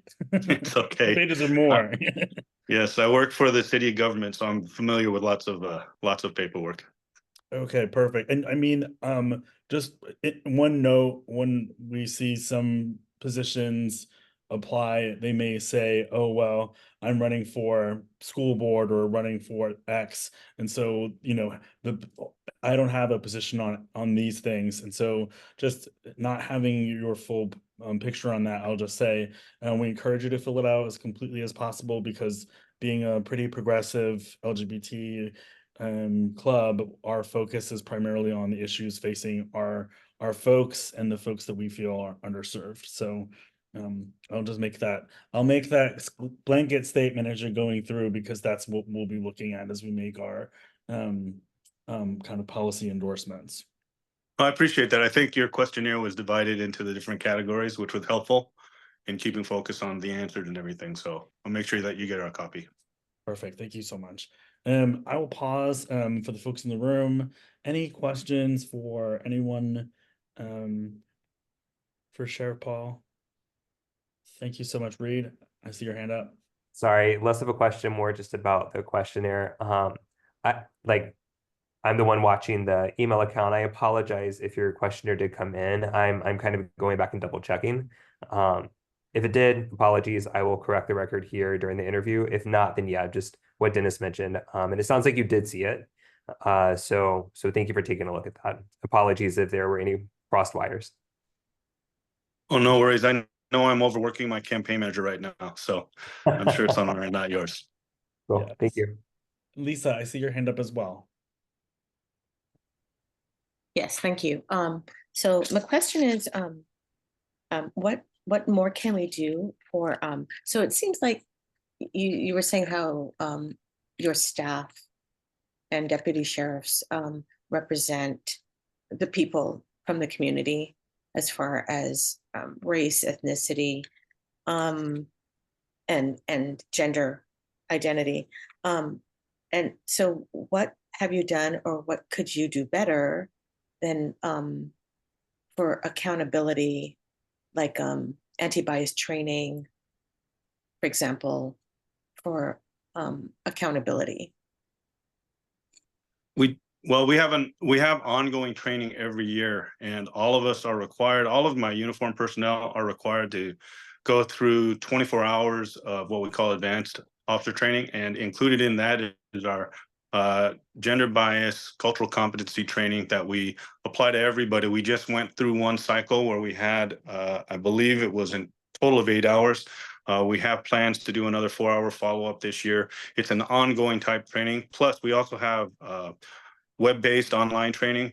Because we're short-staffed, it's very difficult for us to get people to in-person classes. We're limited to that 24-hour a year timeline. So we also try to get them some training based online. We also have required training from Post that is related to that subject as well. I think also it's important to note that having a workforce that reflects the community is helpful, but it's not all. It doesn't mean that we're completely competent in terms of what we realize we're working with every day. We focus on the job and sometimes not the people. So we've had a recent partnership with a group called Chicago Beyond. It's a policy group out of Chicago, Illinois. We were one of only 3 agencies that participated in their study, and it was the focus of a more holistic approach to the job in an incarceration setting. And it was to recognize not just staff going through challenges, but also the traumas that our population go through as well. And we brought together both inmates and staff in work groups to talk about those similarities in experience as well as the conflict points. And I thought it was very useful. We're actually going to a symposium there later in October to share the results and hopefully expand that out into the industry.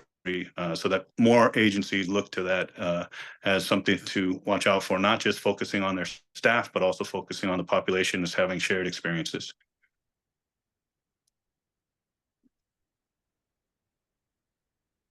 Thank you so much. I have one more question, and then I'll see if anyone else has, and then we'll kind of close. You had mentioned, and so I come from an HR background. You had mentioned, as we all know, that there's a staffing shortage and you're trying to fill roles. Can you talk a little bit about what your strategy is to fill those roles, and, like, as you mentioned, fill them with a diverse population that matches the subset of people that you're trying to support and represent? Absolutely. We've had some challenges, not just with staffing at our deputy level. We're at about 159 openings right now for deputy, at about 73% staffing overall for our department. That's a challenge in and of itself. We've been fortunate to have support this time around from the board and from the mayor's office in terms of recruitment efforts.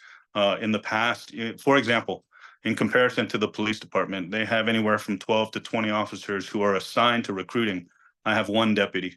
I have 1 full-time recruiter. And between the 2 of them and sending people out to get the message out, we've been focused on the community, bringing people in from the community. We've also been focused on educational institutions, sports programs. We have a first of its kind for us here in San Francisco partnership with the military to bring in individuals who are discharging out, but before they discharge, go through the testing and background process so that they have a job from day one.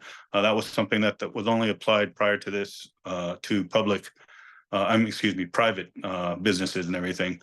More importantly, though, I have another need, and that's to fill the ranks of my command staff. Recently, I've had 2 retirements of LGBTQI chief deputies, which is a very high level 2-star ranked position, and a 3rd chief deputy who's LGBTQI, who unfortunately had to leave for health reasons. So that was 3 out of 4 chiefs that I had that I need to make sure we have representation and perspective. I was very fortunate to have them and work with them for many years, but unfortunately we have a gap there now too. So there's leadership roles that I'd like to see filled too as well, with true representation from our different communities. And that's what we're working to do. Perfect. Thanks so much. and I appreciate the thoroughness in your questions or thoroughness in your answers. Unfortunately, we've run out of time. A reminder that the endorsement recommendation vote will take place at our PAC meeting next Tuesday. There's no need for you to join or bring anyone from your staff to attend. It will be helpful if you can get your questionnaire in before then so we can read and review it. But then the final endorsement vote will take place at our general meeting the following Tuesday. And again, there's no need for you to attend, but you can also find information about how to attend on our Mill Club .count/calendar. And the vote results will be posted on our website, millclub.org/endorsements, and that will happen within about 48 hours of both of those votes. So again, thank you so much for taking the time to meet with us and chat with us. We appreciate it. And best of luck. Thank you so much. Thank you, everyone. I'll make sure you guys get the questionnaire in. Just make sure you have a copy of it before your vote on Tuesday. And I appreciate your consideration and hopeful for your continued support. Thank you. All right. Oh, also, if you have any other questions or comments, concerns, or you'd like me to come back, please, I'm always open to coming back either to that forum or this kind of forum to just share my perspective on things or clarify things as well. Perfect. Okay. All right. Take care, everyone. Bye-bye.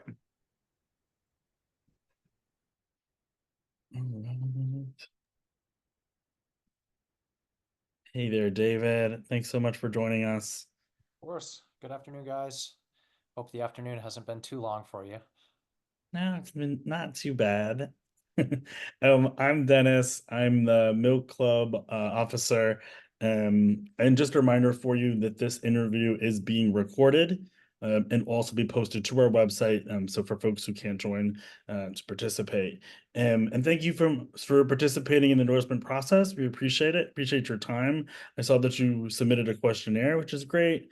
The interview will last about 10 minutes, so it's pretty rapid fire. We'd like to keep the responses to a minute or so, just to ask the most number of questions we can possible. But just heading it started, if you could just introduce yourself, share your pronouns and the role you're running for, and a little bit about your role. Sure. David Chu, he, him pronouns. I am your city attorney. I've met a couple of you, but just a little by way of background, I'm the first kid in my family born to my Chinese immigrant parents. Growing up, I never, ever expected to be a lawyer or an elected official because we knew none. In college, I studied the civil rights movement, which really inspired me in the fight for justice, which led me to law school. Clerked for a liberal Ninth Circuit federal appellate judge, worked as Democratic counsel to the Senate Judiciary Committee. First came to San Francisco to work for a civil rights organization that was challenging the constitutionality of Prop 187, which would have kicked immigrant families out of schools and hospitals. I spent 6 years as president of the Board of Supervisors as part of that fight for justice. Worked in the state assembly as the policy chair of the Legislative Progressive Caucus, where I was known as one of the folks that would take on some of the biggest fights against entrenched corporate interests. So I passed some of the strongest tenant laws in the country, took on big pharma and passed drug price transparency laws, took on lead paint companies, authored the law that allows cities to consider establishing local public banks, took on predatory for-profit schools. So I can talk about that if that's of interest, but I suspect you want to know what I've been doing as city attorney for the last 2.5 years. So happy to answer any questions about that as well.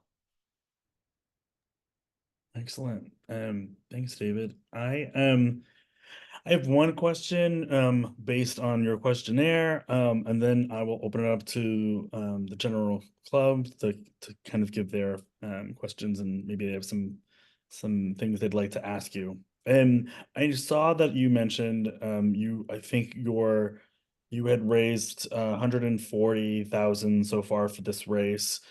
Just the second part of that question, do you know how much of that is under $20 or like small donations?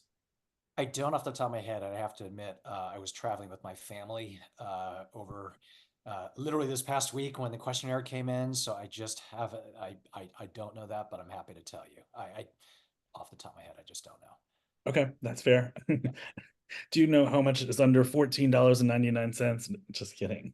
No, that's fair. We have a comprehensive question survey. It's just one of the things I saw was unanswered, and just thought I would ask in case you knew. You have a very comprehensive questionnaire, and I was happy to spend time on it and think about some of the questions you guys had. It's just 10 pages. It's pretty easy. Of the, I don't know, I feel like I've done 6 or 7 in the last 2 weeks. It was easily the most comprehensive, which is appropriate. It's a Harvey Milk Club. We don't mess around. All right, open up the floor. Anyone else have questions for David?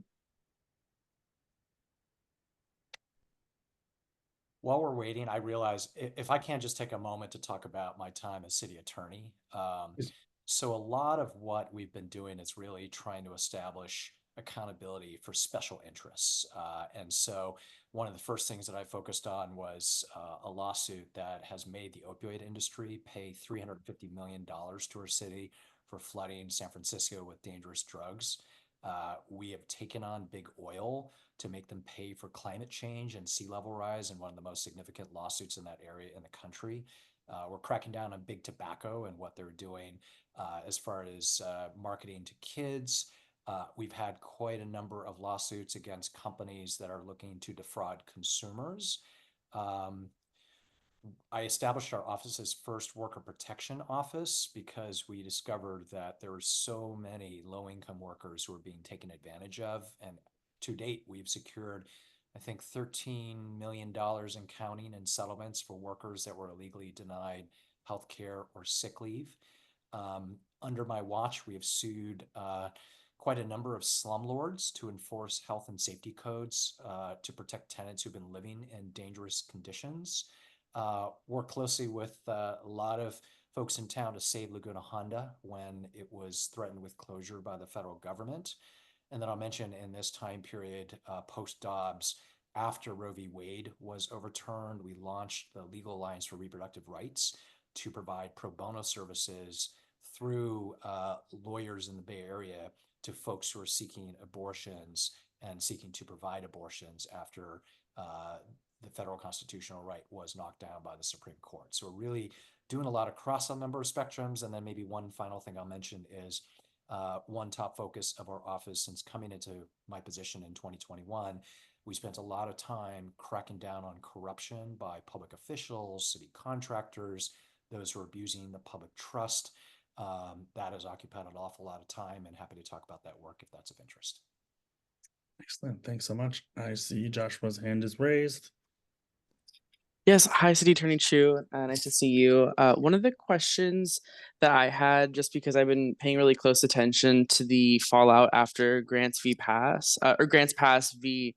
Forgetting the rest of it. But really just wanted to ask, after that decision, I wanted to see how we could move forward as a city to actually address homelessness in a humane way. But unfortunately, I think what a lot of people saw with that ruling from the Supreme Court was that this would kind of give the green light for cities to deal with encampments in any way they see fit. And I think what we've seen here in San Francisco, especially these past few weeks I think unfortunately with your office and the mayor, is just a very hostile reaction, and how our homeless neighbors are truly just being pushed around at this point. And so I want to hear if kind of like why, I mean, what is your response to that in that case, and also how you can work in your office to actually support more, I would say, humane approaches on addressing homelessness and ensuring that people are getting into permanent supportive housing and shelter, rather than just kind of being pushed around because shelters are at capacity. Sure. Well, listen, appreciate the question. So as you know, our city has spent hundreds of millions of dollars, billions of dollars in recent years when it comes to moving forward on a compassionate services and shelters first approach for working with our unhoused populations in San Francisco.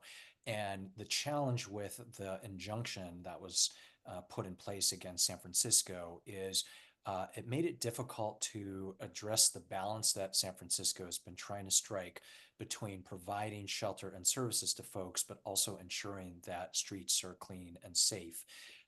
And during the course of the injunction, we have found over half of the folks who have been offered shelter and services would refuse those offers of shelter and services because of the inability to enforce certain rules in town. And so with the decision that has come down, it has made it possible for us to move more towards striking that balance and ensuring that we're getting folks the shelter and services they need, but also making sure that the conditions in our streets are becoming safer and healthier. From the perspective of our office and from San Francisco city government, the approach of providing support and shelter and compassion over enforcement is still continuing. Generally, before enforcement actions, city staff are being directed to offer shelter and services. And again, what we're trying to do is really try to balance the city's compassionate approach around respecting the dignity of folks on our streets, but also ensuring that we're getting people the help that they need, the shelter they need, and prioritizing health and safety. So as you can imagine, this is an ongoing set of changing circumstances on our streets, and the work is going to continue. And I'm always happy to engage with people that want to provide different ideas in how we move forward, particularly how do we ensure that all the resources that we're spending in this area are being put to good use, that every shelter bed in the city, that every affordable housing unit is put to good use, that we're making sure that everyone who needs help on our streets is able to get it and is being offered that.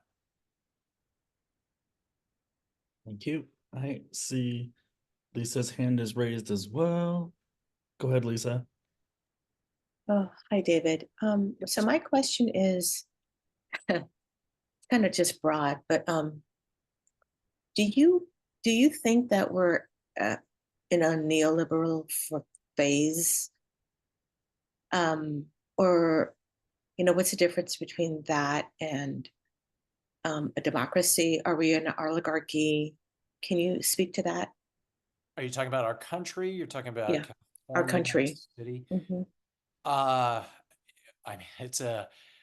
Listen, I think obviously we're all very troubled with all of the things that are happening nationally. I think the idea that we could, that our country could bring back someone who I do think wants to bring us toward a less democratic time, who was responsible for January 6th, who has said that he is going to curtail human rights and civil rights, is incredibly troubling. So if your question is that a real possibility for our country? I would say yes, absolutely. If we don't all get involved to make sure that Donald Trump is not reelected president of our country. I mentioned I was my family took a little break this past week, and I spent quite a bit of time in the crevices of our family time trying to mobilize friends who I worked with 21 years ago to elect Kamala Harris to office in San Francisco, and to figure out how we engage everyone, both within our city, our state, our country, to making sure that we are winning those battleground states and not reelecting Donald Trump. I mean, it is all on the line, right? It's not just reproductive rights, it's our climate, it's our kids, it's how corporations will be held accountable as they need to. It's about making sure that we're building affordable housing and that we are providing the compassion, the care, and services to folks who need it, making sure that we live in an equitable society, making sure that LGBTQ folks are not targeted, people of color aren't targeted, immigrants aren't targeted. So yeah, broadly, I do think that our country, we run the risk of moving in that direction if we're not careful.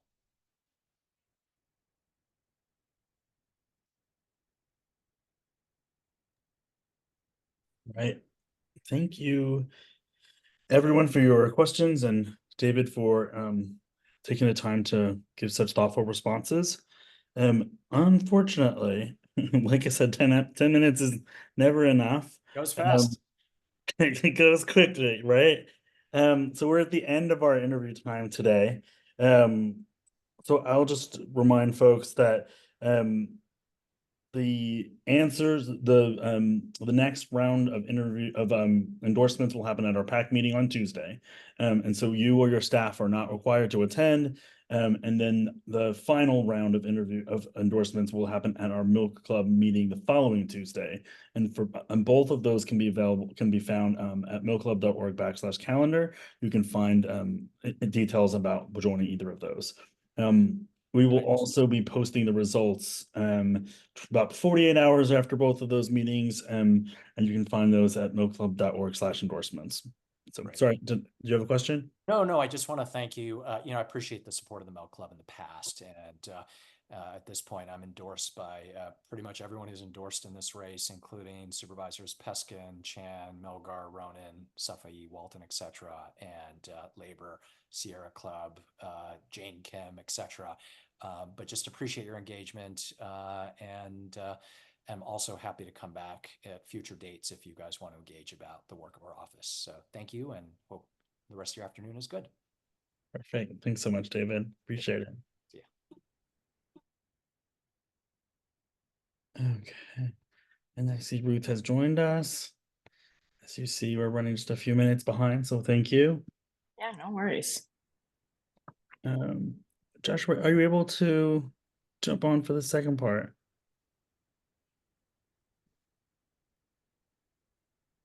All right. Well, in lieu of that, well, Ruth, thank you for taking the time to meet with us. My name is Dennis Hendricks. I am one of the PAC milk officers.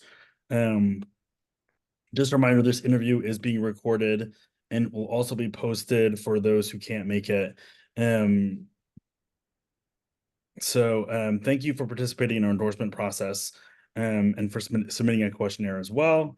We'll give you the full 10 minutes that we give everyone. So thanks for being patient with us. If you could keep your responses to a minute or less, that will just let us get through the entire list of questions and give people enough time to speak. If you could, just to get started, just please introduce yourself, share your pronouns, and a little bit about the role you're running for. Yeah, sure. So yeah, I'm Ruth Ferguson and my pronouns are she, her, hers.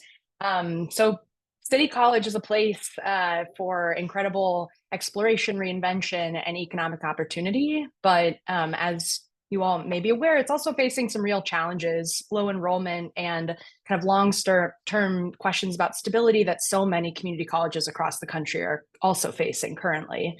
I am a policy advocate, a whistleblower, a community college graduate, and a community organizer.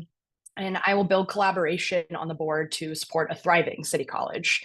I have built and led a statewide coalition to advocate for workers' rights. I've stabilized working families during the pandemic as a staffer in the California legislature, and has served as a critical social justice organizer on many different issues over the past 15 years. I know how to work collaboratively to achieve real change, and I want to do that on the City College board. As trustees, I will bridge, I will bridge divides between the board, the administration, and students and faculty, stabilize the finances, and work to grow enrollment. I know the difference that community colleges make because my family relied on them to break a cycle of poverty. And I'm, as I said, a product of community college myself, and went on to graduate from a four-year university and then ultimately get a master's in public policy at UC Berkeley. Community college changed the course of my life and my family's life, and I am running to preserve and uplift City College as a critical resource for many generations of San Franciscans.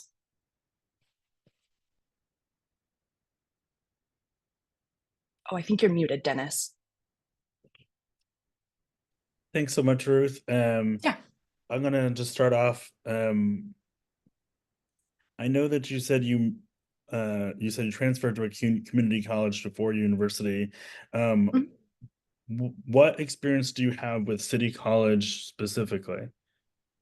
Yeah, so I did not attend City College. I'm from Washington State originally, from a rural town in Washington, and that is where I went to community college. And so in my second year there, I was the student body president, had a lot of experience working with the students, faculty, and staff there.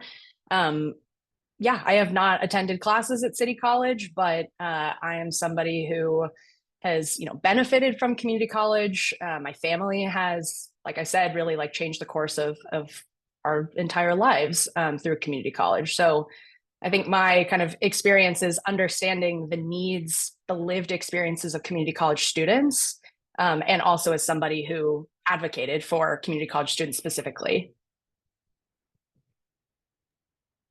Excellent. Thank you. I'll pause, see if anyone else in the room has any questions.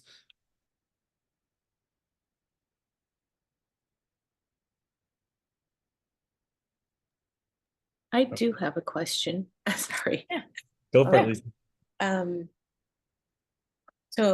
Ruth, so you want to increase enrollment at City College, and enrollment is down across the whole country, right? Because of the economy, right? Yeah, I think So, there's several reasons why. Yeah. yeah. Why City College?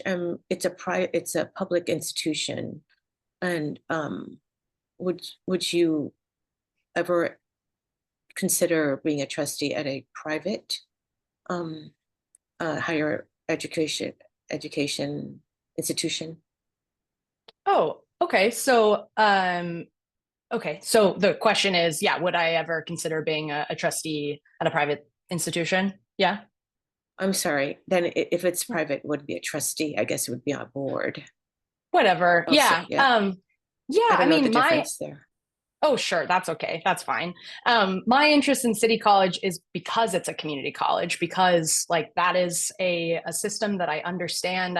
Like I said, understand the needs of those students, have worked directly with students and faculty and staff at the community college that I attended. And also, yeah, as I mentioned, my family used community college to break a cycle of poverty. My dad was raised by a single mother with a physical disability and had an undiagnosed learning disability until he was an adult. And he worked as a painter at a slaughterhouse to pay to go to Santa Rosa Junior College. And that's how he then, continued on in his education. And so that's my interest. It's specifically because it's community college. So I've never considered, trying to be a trustee at a private college. But community college is the thing I think I know best. Yeah.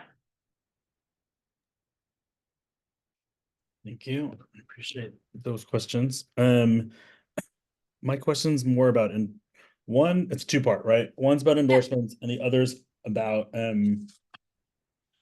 about kind of the spirit of navigating a complex team. So first part, which other trustees have you worked with, and have you got their endorsements? And the other part about that is, have you got endorsements from AFT? I don't think they're giving endorsements until next week, so I think the answer to that is no. Yeah. And then the second part is, based on who you've asked, tell me about your experience navigating a team with people you may not agree with, how you get collaboration, how you make those that team work. Yeah. Okay. So the answer to your first part of the question, I have reached out to all the trustees and to meet with them to understand, where they're coming from, what their experience is. Like, I want to learn from their expertise. I've met with several of them. I've met with President Wong, Trustee Chisty, and Trustee Martinez, and have had great conversations, honestly, and really, like, with each of them have learned a lot. And have had a good kind of back and forth about some of the challenges that we're seeing. The second part of your question about how do I collaborate and how do I work with other people, the most the example that comes to mind for me is when I worked in the California legislature as a staffer, and I experienced sexual harassment, discrimination, retaliation.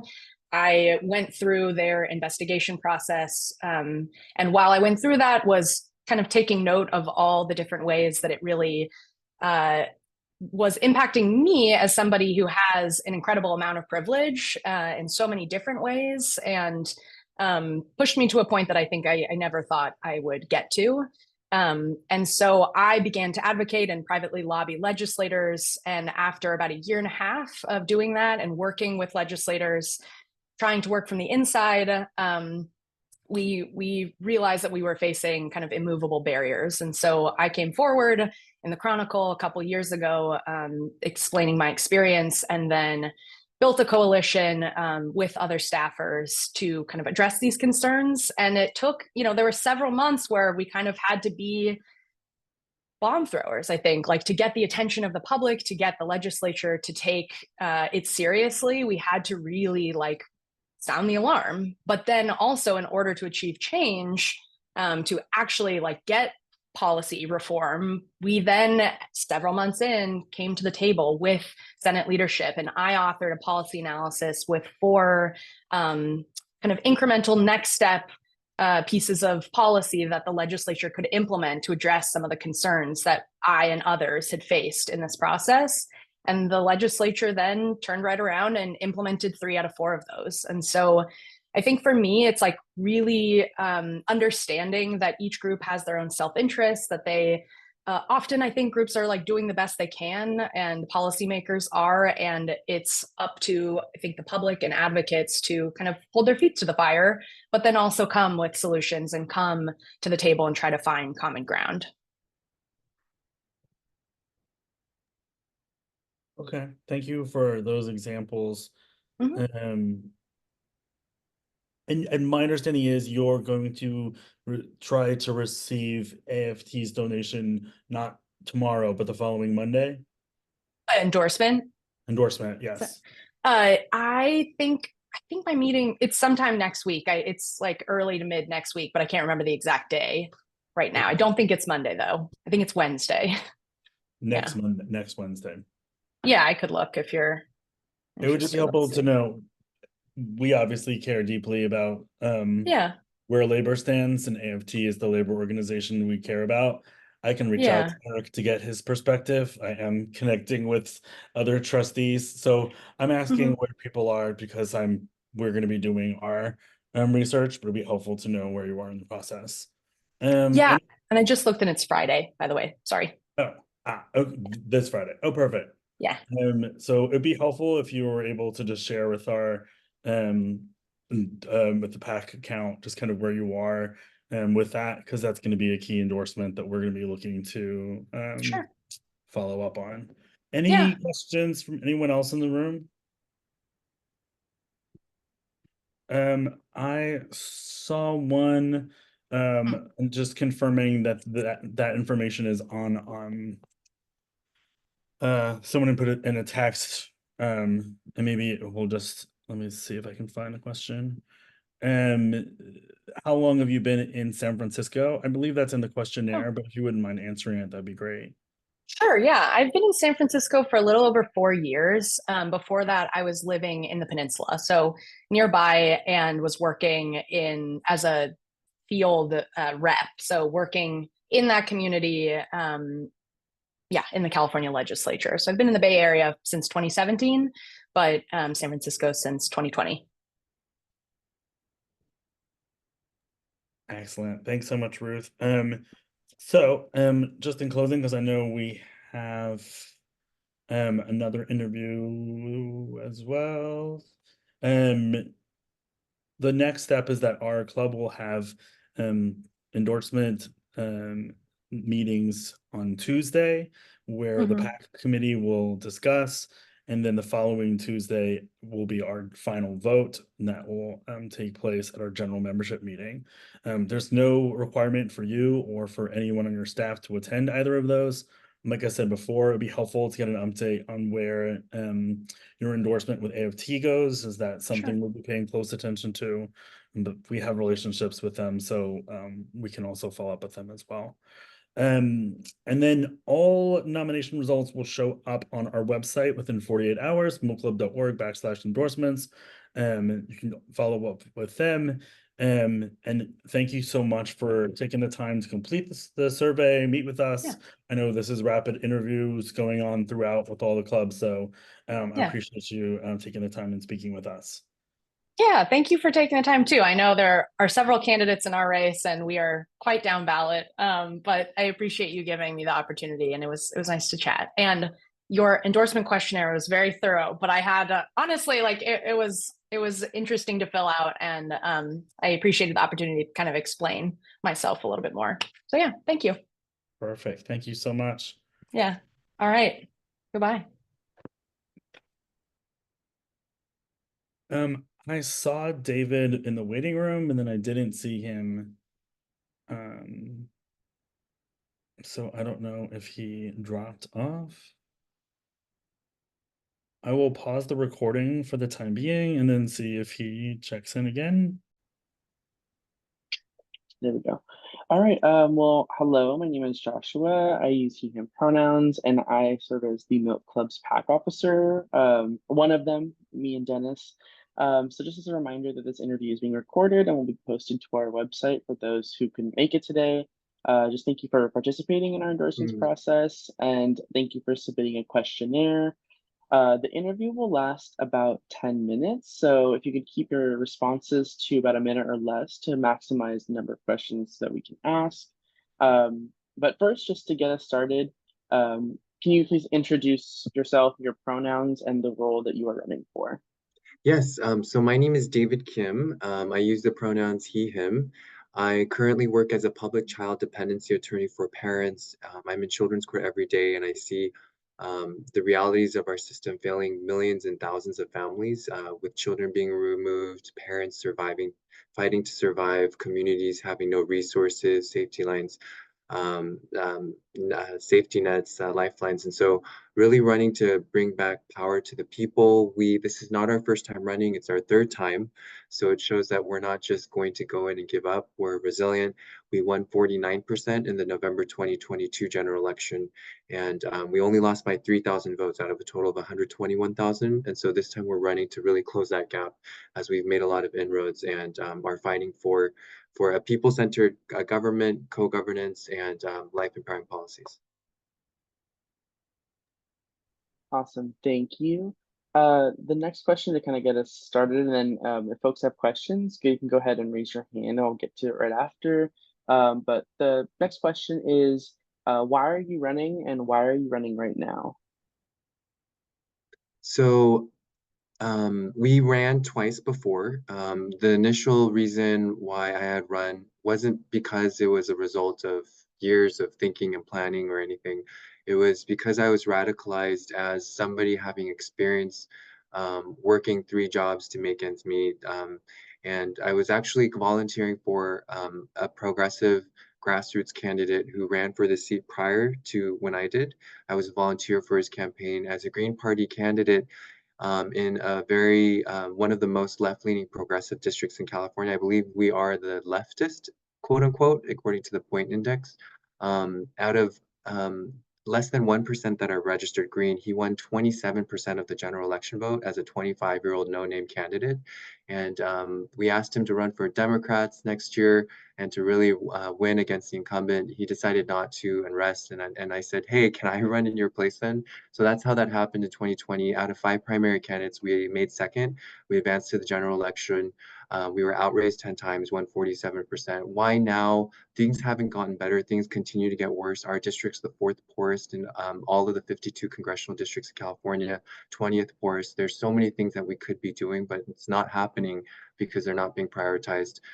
So that's why we're running. We want to pass a responsive representation bill. Right now, there's nothing that requires Congress members to legally have FaceTime with their constituents, to actually have them drop in or have public town halls. We want to create a responsive representation bill that puts them up to that. Monthly town halls, publicly advanced in notice, creating online constituent portals for constituents to log in, submit feedback, be able to find and track what their Congress members doing, constituent caucuses and constituent lobbying days in congressional districts across the country. That's how we take our power back. And campaign finance reform, banning corporate PAC money, democracy vouchers. There's a lot of things we need to do. Otherwise, if we don't do these things, we will just hear lip service of healthcare for all, of housing, of climate action. It's just all lip service because the core root and foundation is not being changed, and that's what we seek to do. Awesome, thank you. I'll open it up to folks. If anyone has any questions, you can go ahead and raise your hand.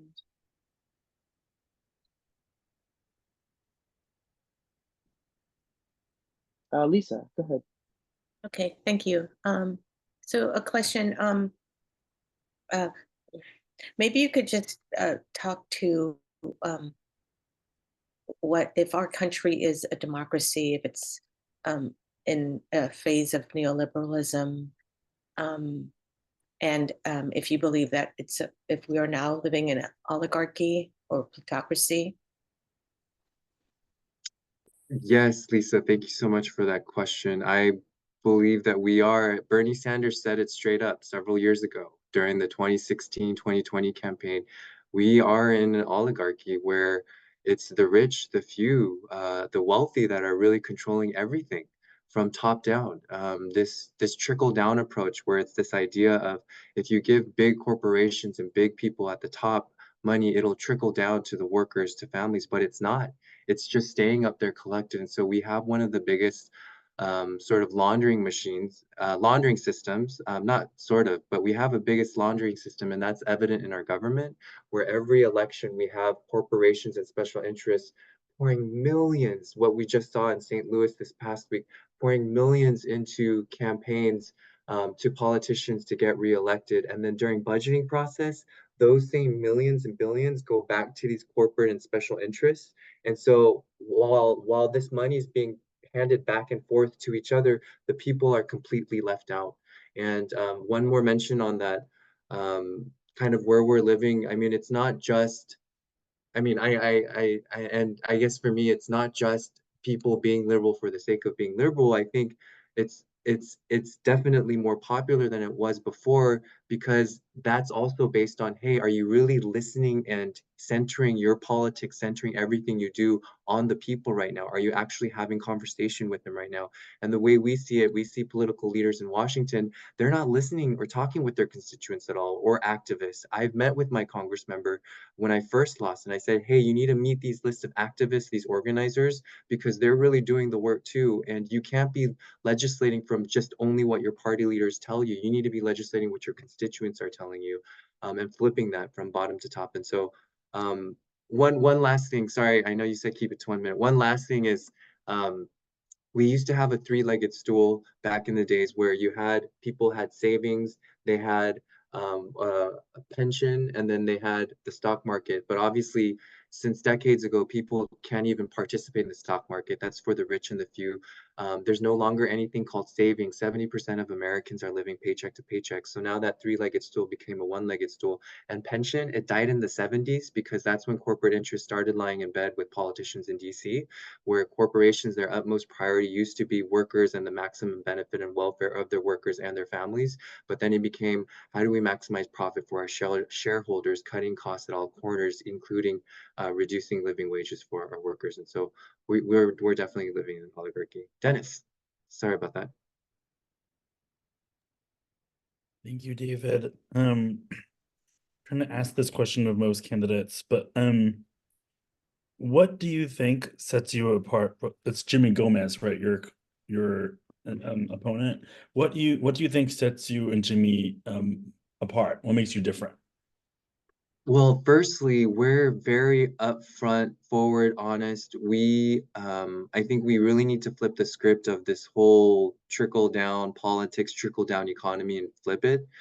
That's what our campaign, yes, we're fighting for the progressive values of education for all, canceling student debt, healthcare, all of that. But I think what's more that's needed is much more accountability, that creating dad's caucuses and rent caucuses are meaningless if you're voting to fund and send war and equipment to Israel to commit genocide across an entire people and nationality, and also forgetting the fact that your constituents are mostly against it and we are lacking in services. I think it's first and foremost where his interests lie, where he's clapping for Netanyahu in Congress and gleefully clapping, and then for performative reasons as a faux progressive, then put out a statement, oh, resign.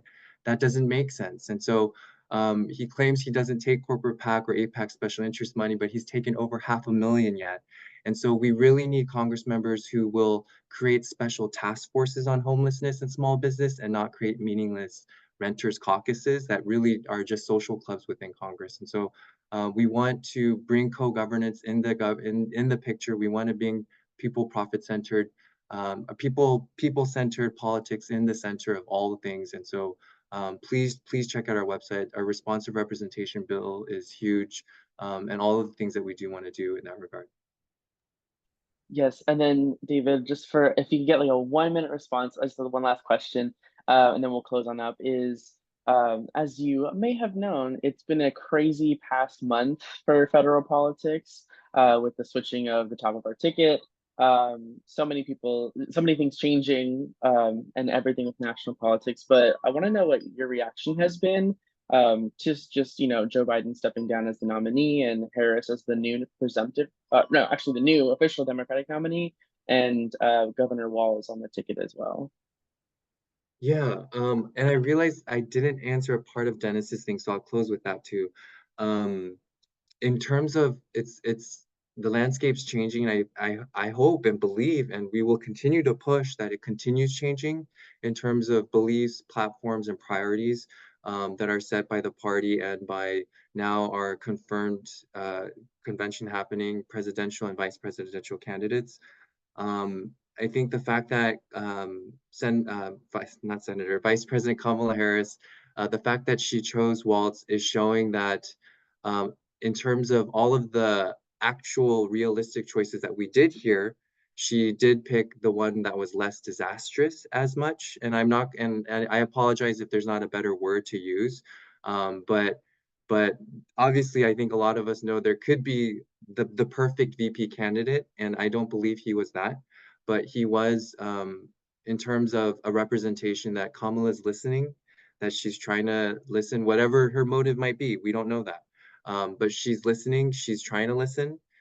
She's slowly making some stances. Of course, she shouldn't have said, "Don't talk when I'm talking," those type of comments. But I think for us to also not give her time when she was just declared the candidate, I think we also still need to push, because we can't just easily just succumb to whatever the platform is, but really push her to be where we want her to be when she wins that ticket. So I think for us to continue moving in that regard. One thing I just wanted to go back to Dennis, Joshua, was another added value thing, I think, as an LGBT openly gay man, son of conservative Christian pastor parents who have views completely different from mine and who actually like Trump, um, is I know what it's like to be completely shunned. I didn't have a relationship with my parents for 2 years because they would send me text horrible voicemail messages of how I'm going to hell in 72 hours, 48 hours, how God extended 12 hours. And I come from a very religious family and household. I can quote probably more Bible verses than Representative Marjorie Taylor. And with all of that said, I think what's right now, we really need a people-centered government. That's what will really bind us from, keep us from Congress continuing to be a reality show that it is right now, where it's so partisan. And I think if we really bring it back to people-centered government, we can really bring and push for change that is no longer politically based, that is politically wired in that sense. And so I imagine myself working across the aisle, even while also pushing the party to really be people-centered again, working across the aisle, talking with members on both sides. So that's, I feel, is the added value that I bring. I've done that in children's court, in immigration court, defending undocumented individuals and families. I've done that for creatives who had nothing and were working 2 to 3 jobs. Thank you, David. Awesome. All right. Well, unfortunately, we are out of time, but thank you for answering fully those questions. But just a reminder that our endorsement recommendation vote will take place at our PAC meeting on the 13th of this month. Okay. So on Tuesday, and the final endorsement vote will take place at our general membership meeting on August 20th. Of course, there's no expectation of you or your staff's attendance at those meetings, but if you're interested, you can see our Facebook page for additional meeting details. Vote results should be posted on our website about 48 hours after those meetings at milkclub.org/endorsements. And yeah, just want to thank you again for participating and have a good rest of your day. Thank you so much, everyone. Thank you so much, Joshua. Thank you, David. Bye, everyone. All right. And I see we have, is it LaRon Armstrong? Just make sure I'm pronouncing it correctly. Yes. LaRon, awesome. Well, thank you for being here. I'm just going to recalibrate for the next 5 seconds. All right. Well, hi, LaRon. My name is Joshua. I use he, him pronouns, and I serve as the Milk Club's PAC officer, one of the Milk Club's PAC officers, along with Dennis. And just as a reminder, this interview is being recorded and we will be posting it to our website for those of our members who could not make it today.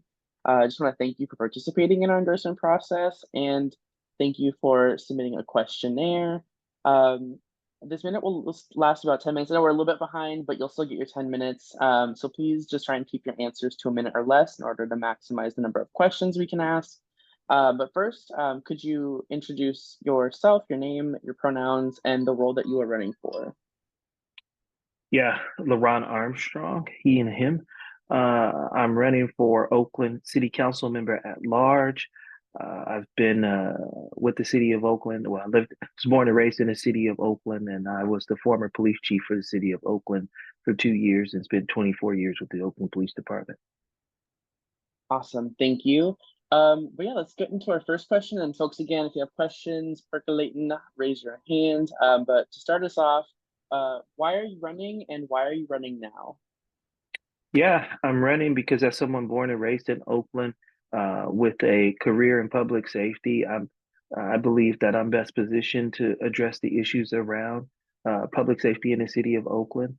I've also had an opportunity to deal with the other issues facing the city that when it comes to the unhoused, that was some of the committees that I've worked on and issues that we worked on even within the police department.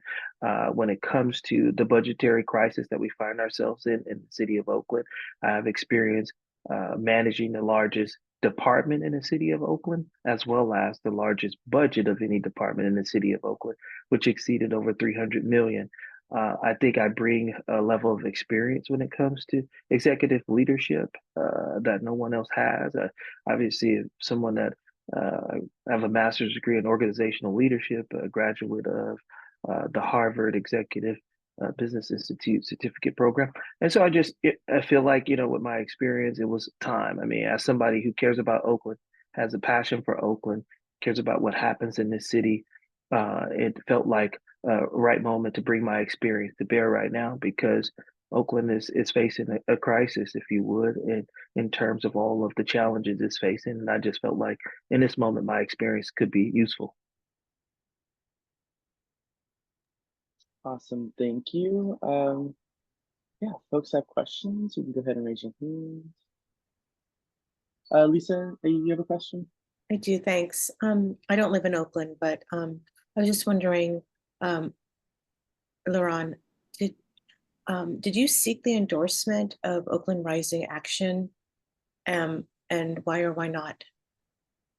We haven't yet. My staff and I have just begun to follow up on all of the local endorsements that are out there. Some we have been emailed directly and asked to participate in those processes, but in others we've had to proactively go out and seek those endorsements, and we're in the middle of doing that now. And so we're filling out a lot of endorsement questionnaires and seeking out all the available endorsements that align with our views.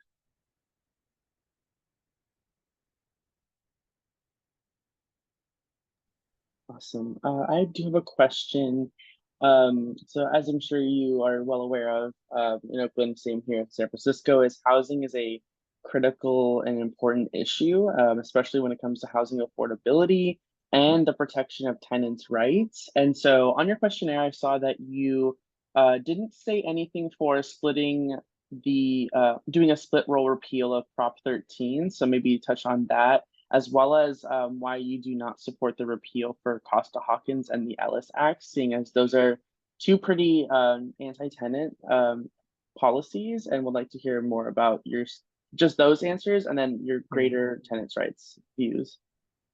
Yeah, I mean, as someone that is getting into this elected official capacity, I've been getting up to speed with my staff on all of the issues around housing. I wanted to make sure before I laid out a commitment either way that I was fully abreast of the issues that we're facing. Obviously, I'm someone who who supports affordable housing. I grew up in subsidized housing, and so I think it's important that everybody is housed. It's a human right.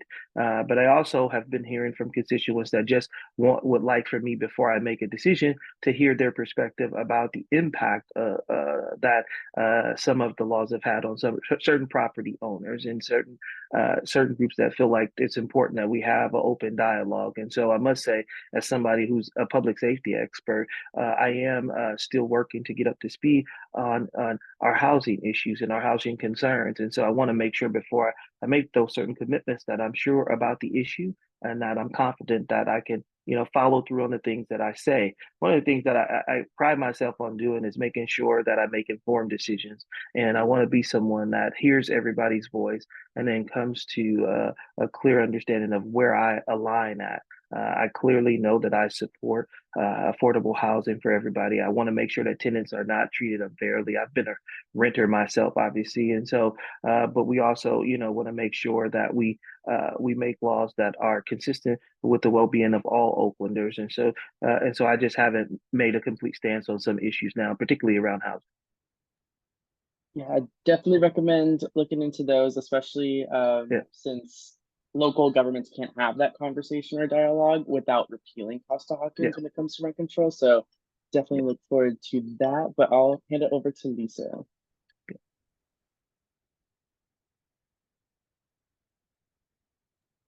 Lisa, did you want to go ahead?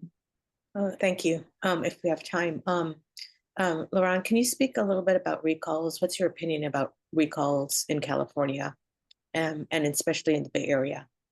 Yeah, I'm not, I must say, I'm not a huge fan of recalls, to be quite honest, but I do believe that it is a part of the democratic process for people to be able to exercise their voice. And I think there are recall protocols in place that if people follow those recall protocols and receive the number of signatures that they are required to collect, I think the voice of the people matter. And I think simply because a recall is on a ballot doesn't necessarily mean that the person is going to be recalled. And so I'm not one that is openly advocating for anyone to be recalled. It's not something that I've been at the front of, but I understand that a part of the democratic process is that people have a right to exercise their voice, and I respect that.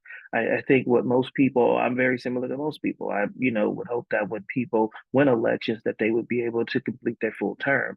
But I think also as residents of certain cities and communities that feel like they are not getting what they expected in a certain elected official, they feel like what their experience in their communities is causing them significant challenges, then they have the right to recall. So and so, like I said, I'm not a person that proactively speaks on recalls or suggests it, but I do think that when people follow the process, that it is their legal right, and we should respect that.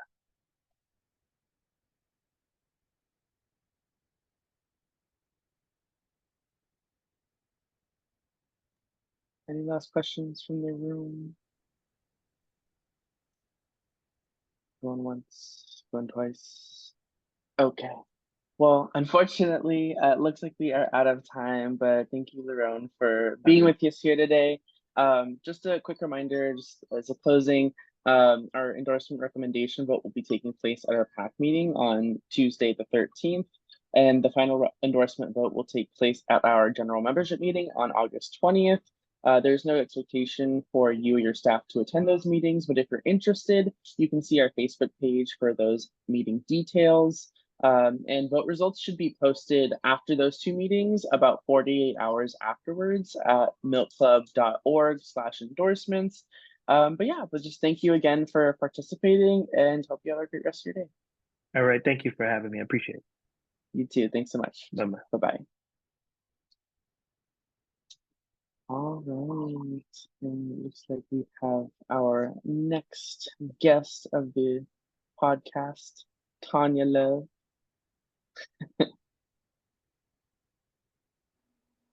Hi, good afternoon. Hello, how are you? Good. I didn't know I felt a little awkward. You're still interviewing Laron, but thank you for allowing me the opportunity to interview you with you. I'm so excited. Yes, of course. No worries. Hey, those are open meetings, so everyone's welcome. Okay. but yeah, just to get us started, and I believe you are the last interview of today, so we love to see it. Okay. But yeah, hi, my name is Joshua, and I use he, him pronouns, and I serve as one of the Milk Club's PAC officers. But just as a reminder that this interview is going to be recorded and will be posted to our website for those who couldn't make it today. Thank you for participating in our endorsement process and for submitting a questionnaire.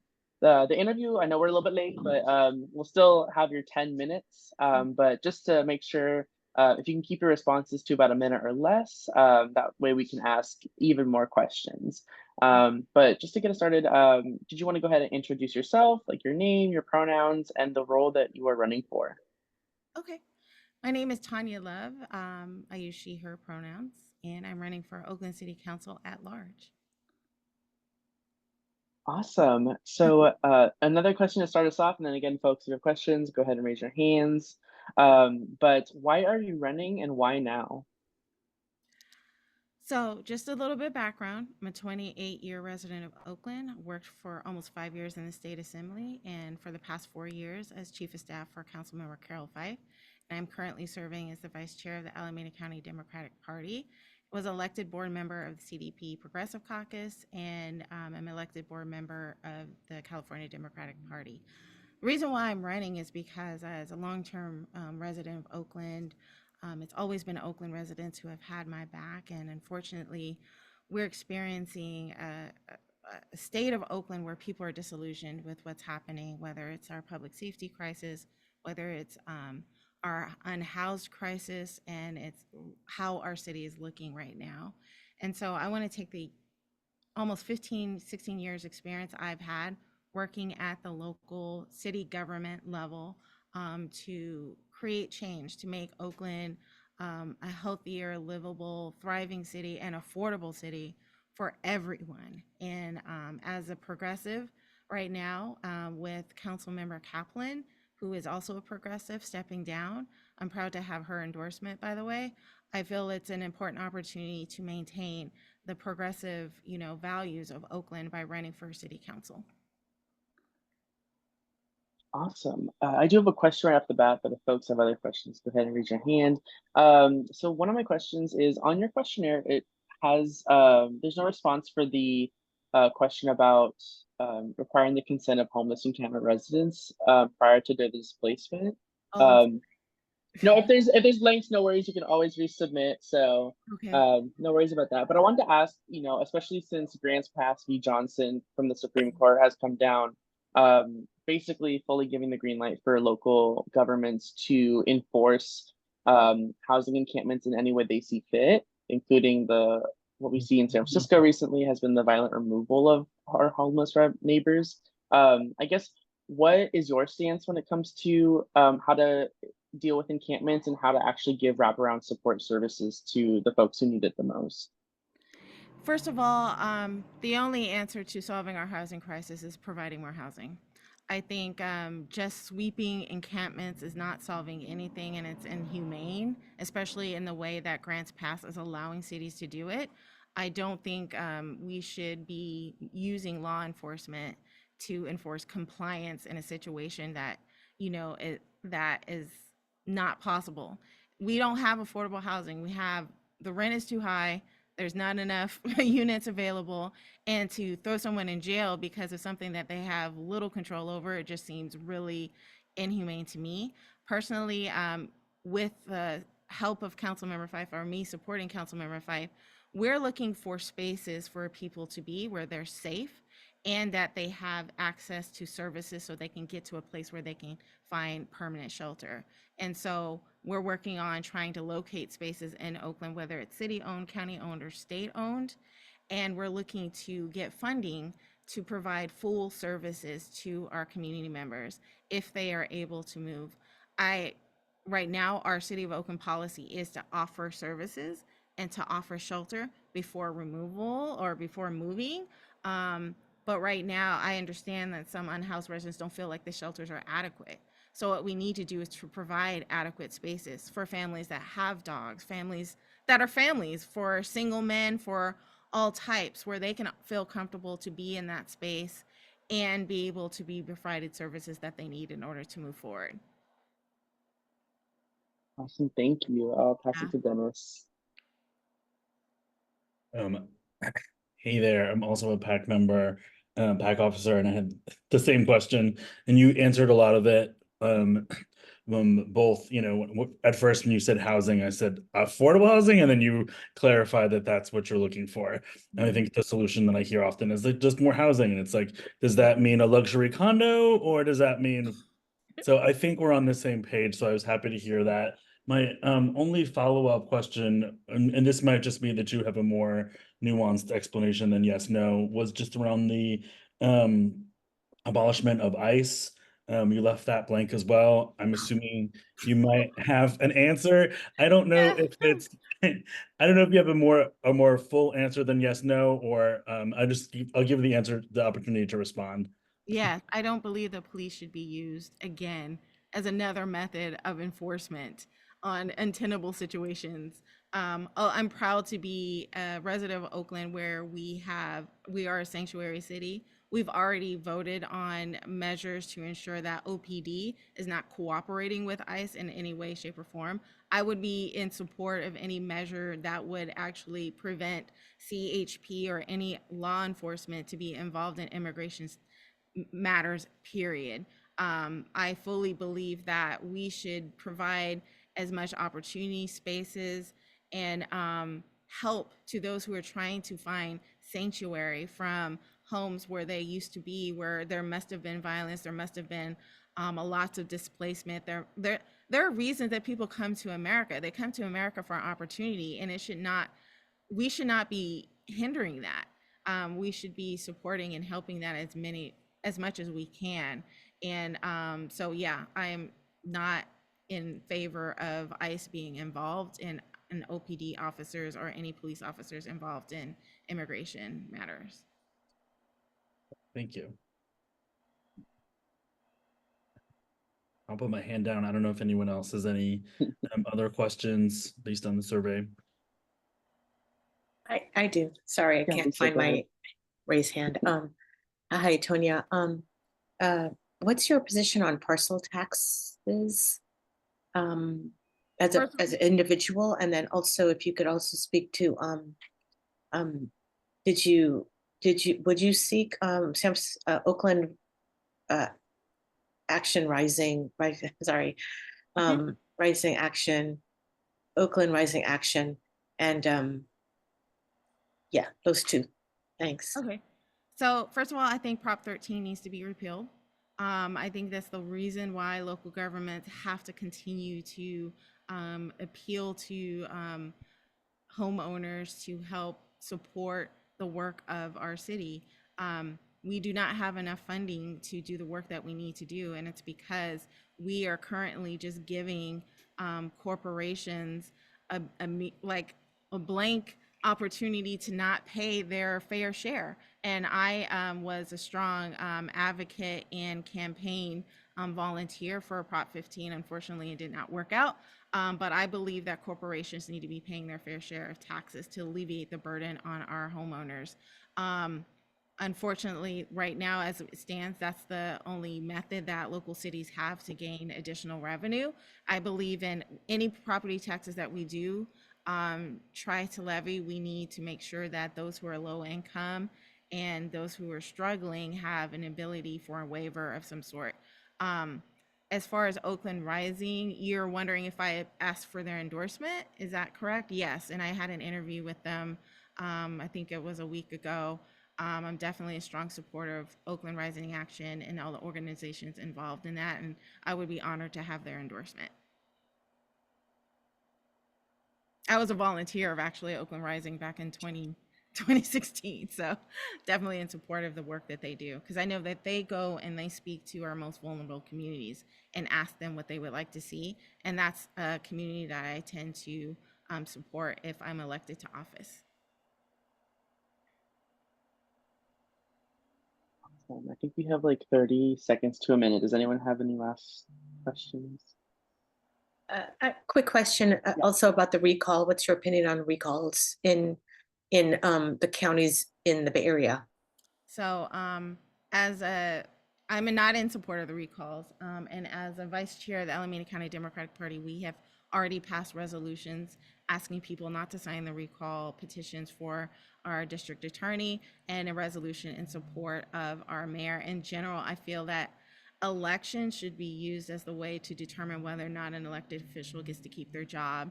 Unless someone does something seriously heinous, I think that's the only reason why a recall would be warranted. And so I am not in support of the recalls that are pending. And I think our Democratic Party is not either. I know we aren't. And so we will be passing our resolutions and not supporting the endorsement. At least I will fight for that. Awesome. Unfortunately, I think we are out of time, but thank you so much for those questions. Yes. Yeah, I'm gonna look over the questionnaire and answer those and send those back to you. My apologies for not filling out those. I mean, those are key questions that I would want to make sure you knew how I felt. So I apologize for that, and I will send back an answer to those. No, that would be perfect because we can then upload it and then post it before Tuesday's meeting, because I know that other people will have the same question about that. So yes, totally fine. If you want to submit that maybe later today, we can upload that. But yeah, just a reminder that our endorsement recommendation vote for our PAC meeting takes place on Tuesday on the 13th, and the final endorsement vote will be at our general membership meeting on August 20th. There's no expectation for you or your staff to be there at those meetings, but if you are interested, you can attend and see our Facebook page that has all those meeting information. Those vote results after those meetings should be posted on our website at milkclub.org/endorsements about 48 hours after those meetings. But yeah, just wanted to thank you again for participating and hope you have a great rest of your day. Thank you. Thank you for allowing me to be a part of this process. I hope you all have a wonderful day. Awesome. Thank you. Have a good day. Thanks, Tanya. All right, y'all. We did it, Joe. We did it. We did it, Joe. And as a celebration, we get to look at my dog. I'm gonna stop the recording just so leave it in. Leave